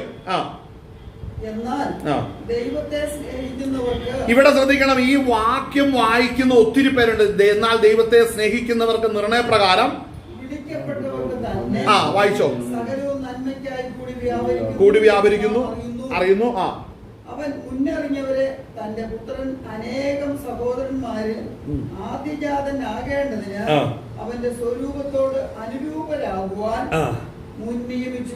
അതായത് 28-ാം വാക്യം, 8-ാം അധ്യായം 28-ാം വാക്യത്തിൽ വായിക്കുന്ന എന്നാൽ ദൈവത്തെ സ്നേഹിക്കുന്നവർക്ക് നിർണയപ്രകാരം വിളിക്കപ്പെട്ടവർക്ക് തന്നെ. ചില സഭകൾ ഈ വാക്യം മാത്രം എടുക്കും, അവിടുന്ന് മാത്രം എടുക്കും.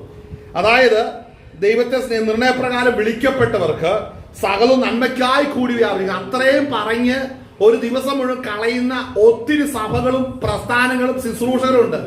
സത്യവചനം യഥാർത്ഥമായി പ്രസംഗിക്കുന്നില്ല, നീയും നിന്റെ പ്രസ്ഥാനവും ലജ്ജിച്ചു പോകും. മനസ്സിലാകുന്നുള്ളൂ? അനേകർ സത്യം പ്രസംഗിക്കുന്നില്ല. എന്താണ് ഈ പറയുന്നതിന്റെ അർത്ഥം? പരിശുദ്ധാത്മാവ് ഒരു മനുഷ്യനെ ദൈവത്തിന്റെ രൂപത്തിലേക്ക് അനുരൂപമാക്കുവാൻ പരിശുദ്ധാത്മാവ് ശുശ്രൂഷയിലായിരിക്കുകയാണ്. അവന്റെ ജീവിതങ്ങളും തലങ്ങളും എല്ലാം ആ നിലവാരത്തിൽ പണിയപ്പെട്ടുകൊണ്ടിരിക്കുകയാണ്. അങ്ങനെ പണി പൂർത്തീകരിക്കപ്പെട്ടിട്ടുള്ള മരങ്ങളും ഫലം പുറപ്പെടുവിക്കുന്ന വൃക്ഷങ്ങളും മാത്രമാ ദൈവഹിതപ്രകാരം നന്മയ്ക്കായിട്ട് കൂടി വ്യാപരിക്കുന്നുള്ളൂ. മനസ്സിലാക്കണം. അതായത് ദൈവത്തിന്റെ സന്ദർശനം ഇറങ്ങി വന്ന് നിന്നെ ചെത്തി വെടിപ്പാക്കിയിട്ടുണ്ടെങ്കിൽ മകനെ മകളെ, നിന്റെ ജീവിതം ഭൂമിയിൽ അനുഗ്രഹിക്കപ്പെടും. ഈ പരിശുദ്ധാത്മാവ് ചെത്തി വെടിപ്പാക്കുമ്പോൾ വേദന വരും, കണ്ണുനീര് വരും, ഭാരങ്ങൾ വരും, ക്ലേശങ്ങൾ വരും, നിന്റെ എല്ലാ വികാരങ്ങളും പുറത്തു വരും. എന്നാൽ അതിനുശേഷമാണ് നിന്നെ കർത്താവ് ഉറപ്പിക്കുമ്പോൾ മനസ്സിലാക്കണം, ഈ വേദന അനുഭവിച്ചവർ ഒരിക്കലും കർത്താവിനെ തള്ളി പറയുന്നില്ല, പ്രാകുന്നില്ല, ശപിക്കുന്നില്ല, സ്വതം ത്യജിച്ചു പറയുന്നില്ല. അവനെ സ്നേഹിക്കുന്ന വചനങ്ങൾ പറയും. പരിശുദ്ധാത്മാവ് അവരിൽ ഇരുന്നു കൊണ്ട് ചെയ്ത പ്രവർത്തികളെ നന്ദിയോടെ കാണുവാൻ ഇടയായിത്തീരും. അങ്ങനെ സ്നേഹിക്കുന്നവർ മാത്രമേ ദൈവത്തെ സ്നേഹിക്കുന്നുള്ളൂ. ഈ വേദന അനുഭവിച്ചിട്ടും ക്രിസ്തുവിനെ സ്നേഹിക്കുന്നുണ്ടോ? എനിക്കറിയാമല്ലോ, ജീവിതത്തിൽ ചെറിയ പ്രതിസന്ധി വരുമ്പോൾ, ചെറിയ കടഭാരം വരുമ്പോൾ, ചിലപ്പോ ചികിത്സിച്ചിട്ട് മാറാത്ത രോഗം വരുമ്പോൾ, ഇനി ഞാൻ ഈ പരിപാടിക്കില്ലെന്ന് പറഞ്ഞു പോകുന്ന എത്രയോ പേരുണ്ട്. അവരറിയുന്നുണ്ടോ പരിശുദ്ധാത്മാവ് ഇങ്ങനെയാണ് ഒരുവനെ കൊണ്ടുപോകുന്നതെന്ന്? അറിയാതെ ഒരു കഷ്ടത വരുമ്പോൾ ഇട്ടിട്ട് പോകുന്നവരെ കേൾക്കുക. നീ അല്ല ദൈവത്തെ സ്നേഹിച്ചത്. സ്വന്തം ദൈവത്തിന്റെ ആത്മാവ് വസിച്ച് പണിയപ്പെട്ട് കണ്ണുനീരിന്റെ വഴിത്താരയിലൂടെ കടന്നു വരുമ്പോഴും, അതുപോലെ എണ്ണപ്പെട്ടവരാരും കൂടില്ലെന്നാലും എന്തിനുള്ള വൃഥ കലങ്ങുന്നു. എന്തുകൊണ്ടാ പാട്ടുകാരൻ പറയുന്നത്? എന്നെ സ്നേഹിക്കുന്ന യേശു ബലഹീനനോ? അല്ല, ഒരിക്കലുമല്ല. എന്നെ സ്നേഹിക്കുന്ന കർത്താവ് സർവശക്തനാണ്. അവൻ എന്നെ പണിതെടുത്ത് അവന്റെ രാജ്യത്തിന് വേണ്ടി ഒരുക്കുവാൻ പരിശുദ്ധാത്മാവെന്ന കാര്യസ്ഥന്റെ കയ്യിൽ ഏൽപ്പിച്ചിരിക്കുകയാണ്.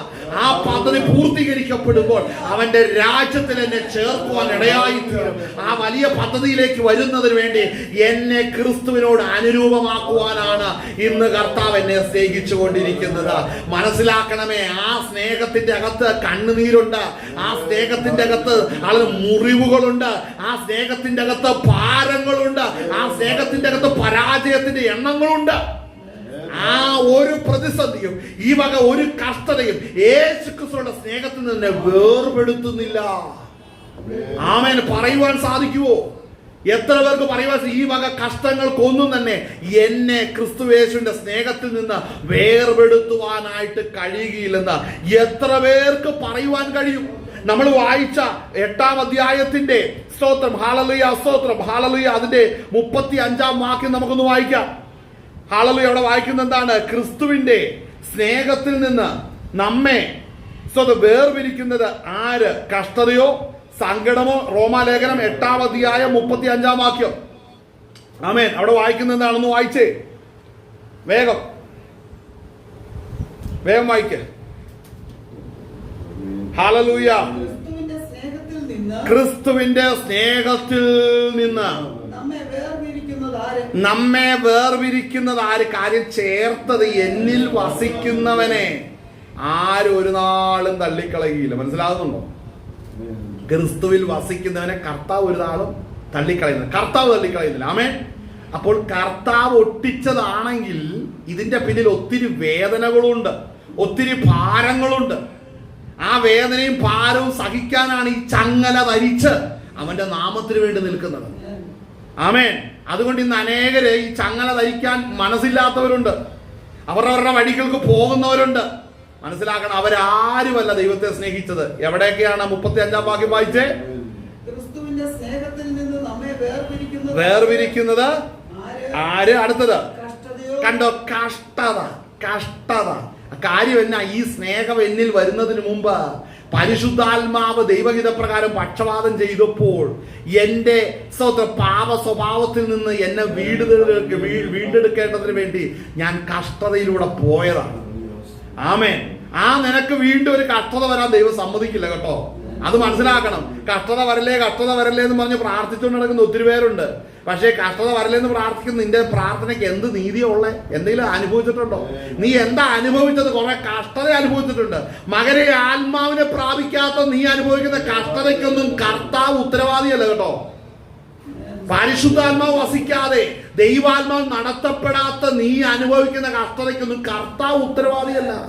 ചിലർ അങ്ങനെ വിചാരിക്കും, ഞാൻ കുറെ കഷ്ടത സഹിച്ചുകൊണ്ട് കർത്താവ് സ്നേഹിക്കും. No no no no no no അങ്ങനെയല്ല. നീ നിന്റെ സ്വയത്തം കളഞ്ഞ് നിന്റെ പാപ സ്വഭാവത്തോട് നീ ഗുഡ് ബൈ പറഞ്ഞ് ക്രിസ്തുവിന് വേണ്ടി നിൽക്കുന്നവനെ മാത്രമാണ് കർത്താവിന്റെ നാമത്തിന് ഓഹരിക്കാരനാകുന്നുള്ളൂ. ആമേൻ. അപ്പോൾ അങ്ങനെയാണെങ്കിൽ ആ വാക്യം ഒന്നും കൂടെ വായിച്ച് അവിടെ വായിക്കുന്നതാണ്, കഷ്ടതയോ സങ്കടമോ. അപ്പൊ സങ്കടമോ ആത്മാവിൽ നിറയപ്പെടുമ്പോൾ ഹല്ലേലൂയ, നാം അനുഭവിക്കുന്ന ആത്മസന്തോഷത്തിന്റെ പിന്നിൽ ഒരു സങ്കടം ഇവിടെ കിടപ്പുണ്ടായിരുന്നു അല്ലേ? എപ്പോഴാ? എന്റെ ആത്മാവിനെ രൂപീകരിക്കുവാൻ പരിശുദ്ധാത്മാവ് ദൈവഹിത പ്രകാരം പ്രാർത്ഥിച്ചപ്പോൾ സ്വർഗത്തിലെ പിതാവ് ഞാൻ ദൈവാനുരൂപമായി പണിയപ്പെടുവാൻ വേണ്ടി എന്റെ ജീവിതത്തെ കർത്താവ് പണിതെടുത്തു. കുശവന്റെ കയ്യിലെ കളിമണ്ണ് പോലെ പണിതെടുത്തു. ആ പണിക്കകത്ത് ഇടമുറിയാതെ കണ്ണുനീരിൽ നീ കുതിർന്നിട്ടുണ്ടോ? അതിൽ പണിയപ്പെട്ടവനാണ് നീ എങ്കിൽ മറ്റൊരു കണ്ണുനീര് നിന്നെ ദുഃഖത്തിൽ ആഴ്ത്തുകയില്ല. കാര്യം നിന്റെ ആത്മാവ് പണിയപ്പെട്ട് കഴിഞ്ഞു, നിന്റെ ആത്മാവ് ഒരുക്കപ്പെട്ട് കഴിഞ്ഞെങ്കിൽ മറ്റൊരു കഷ്ടത, മറ്റൊരു സങ്കടം നിന്നെ വീഴ്ത്തിക്കളയുവാൻ കർത്താവ് സമ്മതിക്കത്തില്ല. അത് ദൈവത്തിന്റെ നീതിയാണ്. അപ്പോ ഈ കഷ്ടതയോ, അവിടെ വായിക്കുന്നത് കഷ്ടതയോ സങ്കടമോ ഉപദ്രവം. അപ്പൊ ഉപദ്രവം ഉണ്ടോ? ഉപദ്രവം ഉണ്ട്. ആമേൻ. പല ഉപദ്രവങ്ങളും വന്നതുകൊണ്ടാണ് നമ്മൾ വായിക്കുന്ന തിമോഥെയോസ് ലേഖനത്തിൽ വായിക്കുമ്പോൾ ഭക്തിയോടെ ജീവിക്കുവാൻ ആഗ്രഹിക്കുന്നവർക്ക് എല്ലാവിധ ഉപദ്രവവും ഉണ്ടാകും.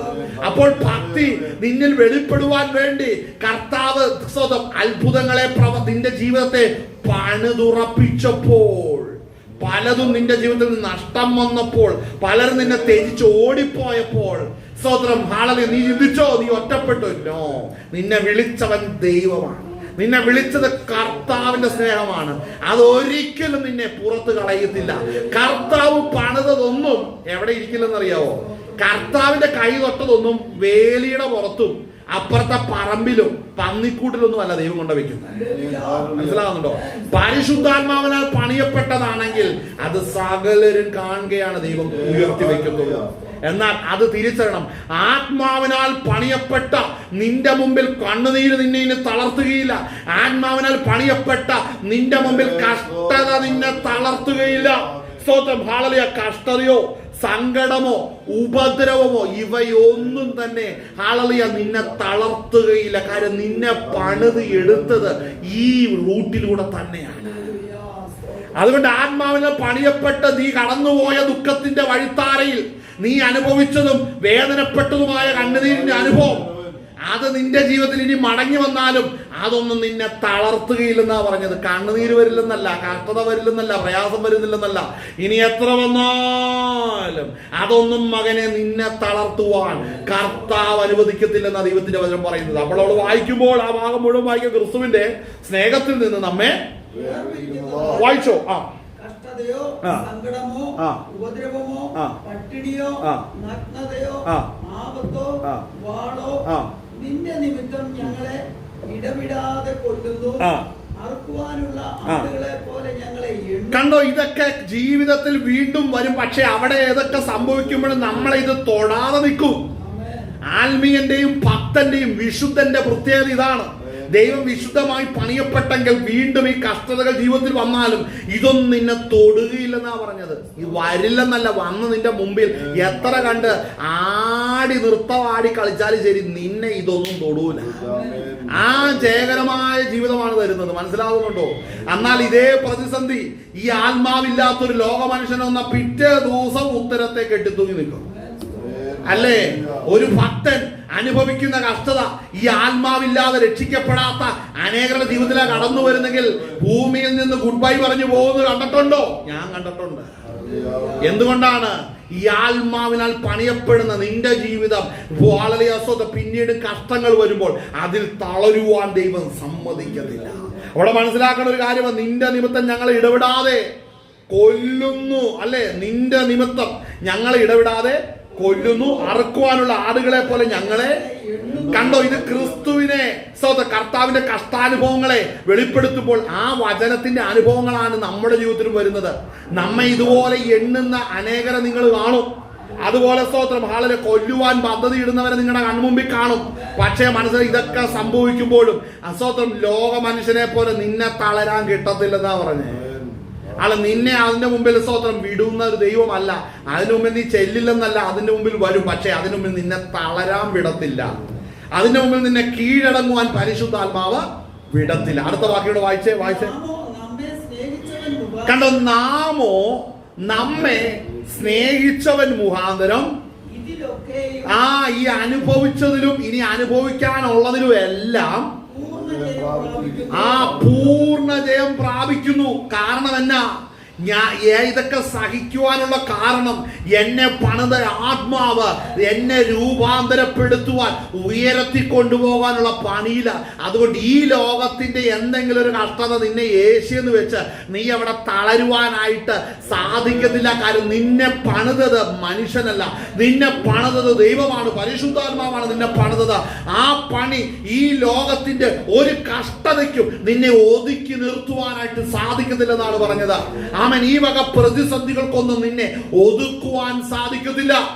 ആമേൻ. ഈ വകയ്ക്കൊന്നും, കഷ്ടതയ്ക്കോ സങ്കടത്തിനോ വായിക്കുന്ന ഉപദ്രവത്തിനോ പട്ടിണിക്കോ നഗ്നതയ്ക്കോ ആപത്തിനോ വാളിനോ ഇവയ്ക്കൊന്നും യേശുക്രിസ്തുവിന്റെ സ്നേഹത്തിൽ നിന്ന് നമ്മെ വേർപെടുത്തുവാനായിട്ട് കഴിയത്തില്ല. കാരണം അവിടെ വായിക്കുന്നത് ദൈവത്തെ സ്നേഹിക്കുന്നവർക്ക്, അവിടെ വായിക്കുന്നത് എന്നാൽ ദൈവത്തെ സ്നേഹിക്കുന്നവർക്ക്, അതിന്റെ 28-ാം വാക്യം വായിക്കുന്നത് പുറകില് 8:28 വായിക്കുമ്പോൾ അവിടെ കാണുന്ന എന്നാൽ ദൈവത്തെ സ്നേഹിക്കുന്നവർക്ക് നിർണയപ്രകാരം വിളിക്കപ്പെട്ടവർക്ക് തന്നെ സകലവും നന്മയ്ക്കായി ആർക്കാണ് കൂടി വ്യാപരിക്കുന്നതെന്ന് മനസ്സിലായപ്പോ ഈ ആത്മാവിന്റെ പണി നടത്തപ്പെട്ടവരുടെ ജീവിതത്തിൽ പിന്നീട് ഒരു കഷ്ടത വന്നാലും അതിനെ ഈസി ആയിട്ട് തരണം ചെയ്യുവാൻ ദൈവത്തിന്റെ ആത്മാവിനെ പണിയപ്പെടുന്നു. ചിലർ ഇന്നും നാളെയും പിന്നത്തേതിലും കണ്ണുനീര് മാറാത്തവരുണ്ട്. എപ്പോഴും പരിതാപം, എന്താ പണ്ട് പറയുന്നത്, പരാതിപ്പെട്ടി തീരാത്തവരുണ്ട്. എന്തുകൊണ്ട്? ആത്മാവിനെ പണിയപ്പെടുന്നില്ല. ആത്മാവിനെ പണിയപ്പെട്ട പുറത്തുള്ള ഒരു ഉപദ്രവങ്ങളും നിന്നെ തളർത്തുവാൻ സാധിക്കത്തില്ല. കാര്യം നിന്നെ പണിതത് പരിശുദ്ധാത്മാവാണ്. അതുകൊണ്ടാണ് അങ്ങനെ പണിയപ്പെട്ടവരുടെ കാര്യത്തെ കുറിച്ചാണ് ഇവിടെ പൗലോസ് പറയുന്നത്. ദൈവത്തെ സ്നേഹിക്കുന്നവർക്ക്. കാര്യം ഈ കഷ്ടത വരുമ്പോൾ ലോകമനുഷ്യൻ ഇട്ടിട്ട് പോകുന്നത് പോലെ പോകുന്ന ഒരു പദ്ധതിയല്ല ദൈവ ക്രിസ്തുവിന്റെ മാർഗം എന്ന് പറയുന്നത്. ഈ മാർഗം പരിശുദ്ധാത്മാവിനാണ് നിലനിൽക്കുന്നത്. പരിശുദ്ധാത്മാവ് വസിക്കുന്നവരാരോ അവർ ഈ മാർഗക്കാരാണ്. ആ മാർഗത്തിൽ വന്നവരെല്ലാം ദൈവാത്മാവിനാൽ പണിയപ്പെട്ടവരാണ്. ആ പണിയപ്പെട്ടവരെല്ലാം ദൈവത്തെ സ്നേഹിക്കുന്നവരാണ്. വായിച്ച വാക്യം വായിച്ചേ. എന്നാൽ ദൈവത്തെ സ്നേഹിക്കുന്നവർക്ക് നിർണയപ്രകാരം വിളിക്കപ്പെട്ടവർക്ക് തന്നെ സകലവും നന്മയ്ക്കായി കൂടി വ്യാപരിക്കുന്നു എന്ന് നാം അറിയുന്നു. സകലവും നന്മയ്ക്കായി കൂടി വ്യാപരിക്കുന്നു എന്ന് നാം കാരണം എന്നെ കഷ്ടങ്ങൾ അവരെ യേശുന്നില്ല, പ്രയാസങ്ങൾ അവരെ യേശുന്നില്ല. കഷ്ടതയും പ്രയാസങ്ങളും ദാരിദ്ര്യവും പട്ടിണിയെല്ലാം അവിടെ ഉണ്ട്. അതിന്റെ നടുവിൽ ജയോത്സവമായി നടത്തുന്ന കർത്താവാണ് അവിടെ ഇറങ്ങി വന്നിരിക്കുന്നത്. കർത്താവ് നിന്നെ ശുദ്ധീകരിക്കുന്ന പ്രോസസ്സിൽ വരുമ്പോൾ ലോകം നിന്നെ ശുദ്ധീകരിക്കാനായിട്ടൊരു പ്രോസസ്സ് ലോകത്തിൽ ഓൾറെഡി ഉണ്ട്. ആ പ്രോസസ്സ് മകനെ മകളെ നിന്നെ തൊടുകയില്ല. അത് മനസ്സിലാക്കണം, നിന്നെ തൊടുകയില്ല. ചിലര് വൈരാഗ്യ ബുദ്ധിയോട് കർത്താവിന്റെ നാമത്തിന് വേണ്ടി നിൽക്കുമ്പോൾ അസൂയോടെ അടുത്തു വരുന്നവരുണ്ട്, വൈരാഗ്യ ബുദ്ധിയോടുകൂടെ അടുത്തു വരുന്നവരുണ്ട്, മത്സരത്തോടെ അടുത്തു വരുന്നുണ്ട്. ഇവരൊക്കെ ചെയ്യുന്നത് നമ്മളെ ഒന്ന് പോളിഷ് ചെയ്യാനാ വരുന്നത്, അല്ലേ? അവര് പോളിഷ് ചെയ്താൽ നമ്മളിൽ ഗ്ലേസിങ് വരത്തില്ല. കാര്യം നമ്മളെ ഗ്ലേസ് ചെയ്തൊരു നാമമുണ്ട്, അത് പരിശുദ്ധാത്മാവാണ്. അവൻ നമ്മളെ പോളിഷ് ചെയ്ത് വെച്ചിരിക്കുകയാണ്. ലോകത്തിലുള്ള ഒരു ഇൻസ്ട്രുമെന്റും ആത്മാവിന്റെ അളവിയ തേജസ്സിന് മീതെ കവിയുന്ന ഒരു തേജസ് നമ്മൾ വരുത്തുവാനില്ല. അതുകൊണ്ടാണ് ദൈവത്തെ സ്നേഹിക്കുന്നവർക്ക് നിർണയപ്രകാരം വിളിക്കപ്പെട്ടവർക്ക് തന്നെ സകലവും നന്മയ്ക്കായി കൂടി വ്യാപരിക്കുന്നു എന്ന് നാം അറിയുന്നു. അടുത്തത് കണ്ടോ, അവൻ മുന്നറിഞ്ഞവരെ. നമ്മെ കർത്താവ് ഉലകസ്ഥാപനത്തിന് മുമ്പിൽ കണ്ടതുകൊണ്ടാണ് പരിശുദ്ധാത്മാവ് നമ്മൾ ഇത്ര വലിയൊരു പണി നടത്തിയത്. നമ്മെ ഇങ്ങനെ പണിതെടുത്തതിന്റെ കാരണം എന്താണെന്ന് പറഞ്ഞാൽ നമ്മളെ ദൈവം സ്നേഹിച്ചത് കൊണ്ടാണ്. എപ്പോൾ സ്നേഹിച്ചു? ആമേൻ. ഈ ഭൂമിയിലെ ഏതെങ്കിലും സൃഷ്ടിയോട് ചോദിച്ചാൽ രക്ഷിക്കപ്പെടാത്തൊരു മനുഷ്യനോട് ചോദിച്ചാൽ പറയും, എന്നെ സ്നേഹിച്ചെങ്കിൽ ഈ കഴിഞ്ഞ അവന്റെ ആയുസിന്റെ കണക്ക് പറയാൻ അറിയത്തുള്ളൂ. എന്നാൽ ദൈവാത്മാവിൽ പണിയപ്പെട്ട ഒരു ദൈവവൈദ്യുതി പറയും, ലോക സ്ഥാപനത്തിന് മുമ്പേ എന്നെ സ്നേഹിച്ചു, അതുകൊണ്ടാണ് എന്നെ സ്നേഹിച്ചപ്പോൾ പരിശുദ്ധാത്മാവ് സാക്ഷി നിന്നു, ഇതൊക്കെയും കണ്ടു. അതേ പരിശുദ്ധാത്മാവാണ് ഇന്ന് പകൽ നേരം ഇത് വിശ്വസിക്കുന്നവരുടെ ഹൃദയത്തിലും വെളിപ്പെടുത്തുന്നത് നമ്മൾ മറന്നു പോകരുത്. പരിശുദ്ധാത്മാവ് നമ്മുടെ ഹൃദയത്തിൽ വെളിപ്പെടുത്തി, ആ വെളിപ്പെടുത്തപ്പെട്ട അതേ സത്യത്തെയാണ് നമ്മളെ പണിതുകൊണ്ടുമിരിക്കുന്നത്. അപ്പോൾ ഇത് അസാധാരണമായ ഒരു പദ്ധതിയാണ് ദൈവം ഒരുക്കി വെച്ചിരിക്കുന്നത്. അപ്പോൾ നമ്മൾ തിരിച്ചറിയാൻ അവിടെ വായിക്കുന്നത്, അവൻ മുന്നറിഞ്ഞവന്റെ തന്റെ പുത്രൻ അനേകം സഹോദരന്മാരിൽ കണ്ടോ, ആദ്യജാതന്മാരുടെ സഭ ലോക സ്ഥാപനത്തിന് മുമ്പാണ്. ആദിജാതന്മാരുടെ സഭയിലെ ഓരോ വ്യക്തി, ആ ഒരു വ്യക്തിയാകുന്ന ഇപ്പൊ എനിക്ക് വിശ്വാസത്തോടെ പറയാം, പരിശുദ്ധാത്മാവ് എന്നിൽ വസിച്ചുകൊണ്ട് അവസാന പുത്രനോട് അനുഭവപ്പെടുവാൻ എന്നെ പണിയുന്നുണ്ടെങ്കിൽ എന്നെ തെരഞ്ഞെടുത്തത് എപ്പോഴാ? ഉലക സ്ഥാപനത്തിന് മുമ്പിലാണ്. അതിന് മുന്നമേയാണ് തെരഞ്ഞെടുത്തത്. എപ്പോഴും ആദ്യജാതന്മാരുടെ സഭയിലാണ് തെരഞ്ഞെടുത്തത്. ആ വിശുദ്ധന്മാരോടുകൂടെ എന്റെ അവകാശം ഞാൻ പ്രാപിക്കുവാനാണ് പരിശുദ്ധാത്മാവ് എന്നെ ഒരുക്കിക്കൊണ്ടിരിക്കുന്നത്. ആ അവകാശത്തിനായിട്ട് എന്നെ കർത്താവ് വിളിക്കുന്ന ഒരു ദിവസമുണ്ട്. അവന്റെ സന്നിധിയിൽ ചെന്ന് നിൽക്കുന്ന ഒരു ദിവസമുണ്ട്. അതാണ് ആ പ്രത്യാശ എന്ന് പറയുന്നത്. ഇത് പരിശുദ്ധാത്മാവില്ലാത്ത ഒരു മനുഷ്യനും ഇത് മനസ്സിലാകത്തില്ല. പരിശുദ്ധാത്മാവില്ലാത്ത ഒരുവനും ഇത് ഗ്രഹിക്കുവാൻ സാധിക്കത്തില്ല. ഇത് ദൈവാത്മാവിനാൽ പണിയപ്പെട്ട പദ്ധതിയാണ്. അപ്പോൾ സ്തോത്രം, അവൻ മുന്നറിഞ്ഞവരെ തന്റെ പുത്രൻ അനേകം സഹോദരന്മാരിൽ ആദിജാതനാകേണ്ടതിന് അവന്റെ സ്വരൂപത്തോട് അനുരൂപരാകുവാൻ മുൻ നിയമിച്ചിരിക്കുന്നു. അതായത് ലോകസ്ഥാപനത്തിന് മുമ്പേ പുത്രന്റെ രൂപത്തോട് തെരഞ്ഞെടുക്കപ്പെട്ട് വിളിക്കപ്പെട്ട് ആദിജാതന്മാരെല്ലാം പുത്രന്റെ സദൃശത്തോട് അനുരൂപമാകുന്ന രൂപത്തിലേക്ക് നമ്മളെ കൊണ്ടുവരികയാണ് ദൈവത്തിന്റെ പദ്ധതി എന്ന് പറയുന്നത്. ക്രിസ്തുവിന്റെ രൂപം നമുക്കറിയത്തില്ല, നമ്മൾ കണ്ടിട്ടില്ല. നമ്മുടെ ആത്മാവിൽ വെളിപ്പെട്ടു വന്ന വചനത്തിന്റെ വെളിച്ചത്തിലാണ് നമ്മൾ ക്രിസ്തുവിനെ കണ്ടുകൊണ്ടിരിക്കുന്നത്.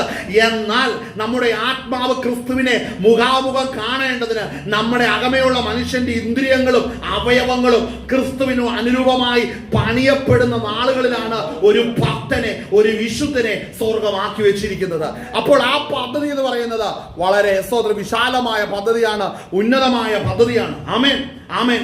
ഇവിടെ വചനമായി പറയുന്നത്, അവൻ മുന്നറിഞ്ഞവരെ തന്റെ പുത്രൻ അനേക സഹോദരന്മാരിൽ ആദ്യജാതൻ ആകേണ്ടതിന് അവന്റെ സ്വരൂപത്തോട്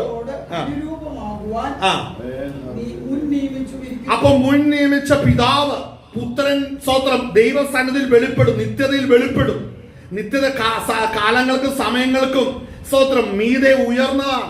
അപ്പോൾ അതിന് മീതെ ഉന്നതമായി നിൽക്കുമ്പോൾ ആ ദൈവസഭയിൽ നമ്മെ നിർത്തുവാൻ പുത്രൻ നമ്മുടെ മുമ്പിൽ നിൽക്കുമ്പോൾ അവന്റെ സ്വരൂപത്തോട് അനുരൂപപ്പെട്ട വിശുദ്ധന്മാർ അവന്റെ പിന്നിൽ നിൽക്കുവാനിടയായി തീരും.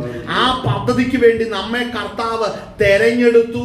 നമ്മെ ദൈവരൂപത്തിലാക്കേണ്ടതിന് ദൈവപുത്രനെ സകല സൃഷ്ടിക്കും ആദ്യജാതനായിട്ട് എഴുന്നേൽപ്പിക്കാനിടയായി തീരും. മനസ്സിലാക്കണം, ആ വലിയ പദ്ധതിക്കകത്തേക്കാണ് കർത്താവ് നമ്മളെ വിളിച്ചു ചേർത്തിരിക്കുന്നത്. ആമേൻ, ഹല്ലേലൂയ. നമുക്ക് വേണ്ടി ക്രിസ്തുവിനെ മുൻ നിയമിച്ചു. ആരെ നിയമിച്ചത്? പിതാവ് നിയമിച്ചു. പിതാവ് പുത്രനെ നിയമിച്ചു.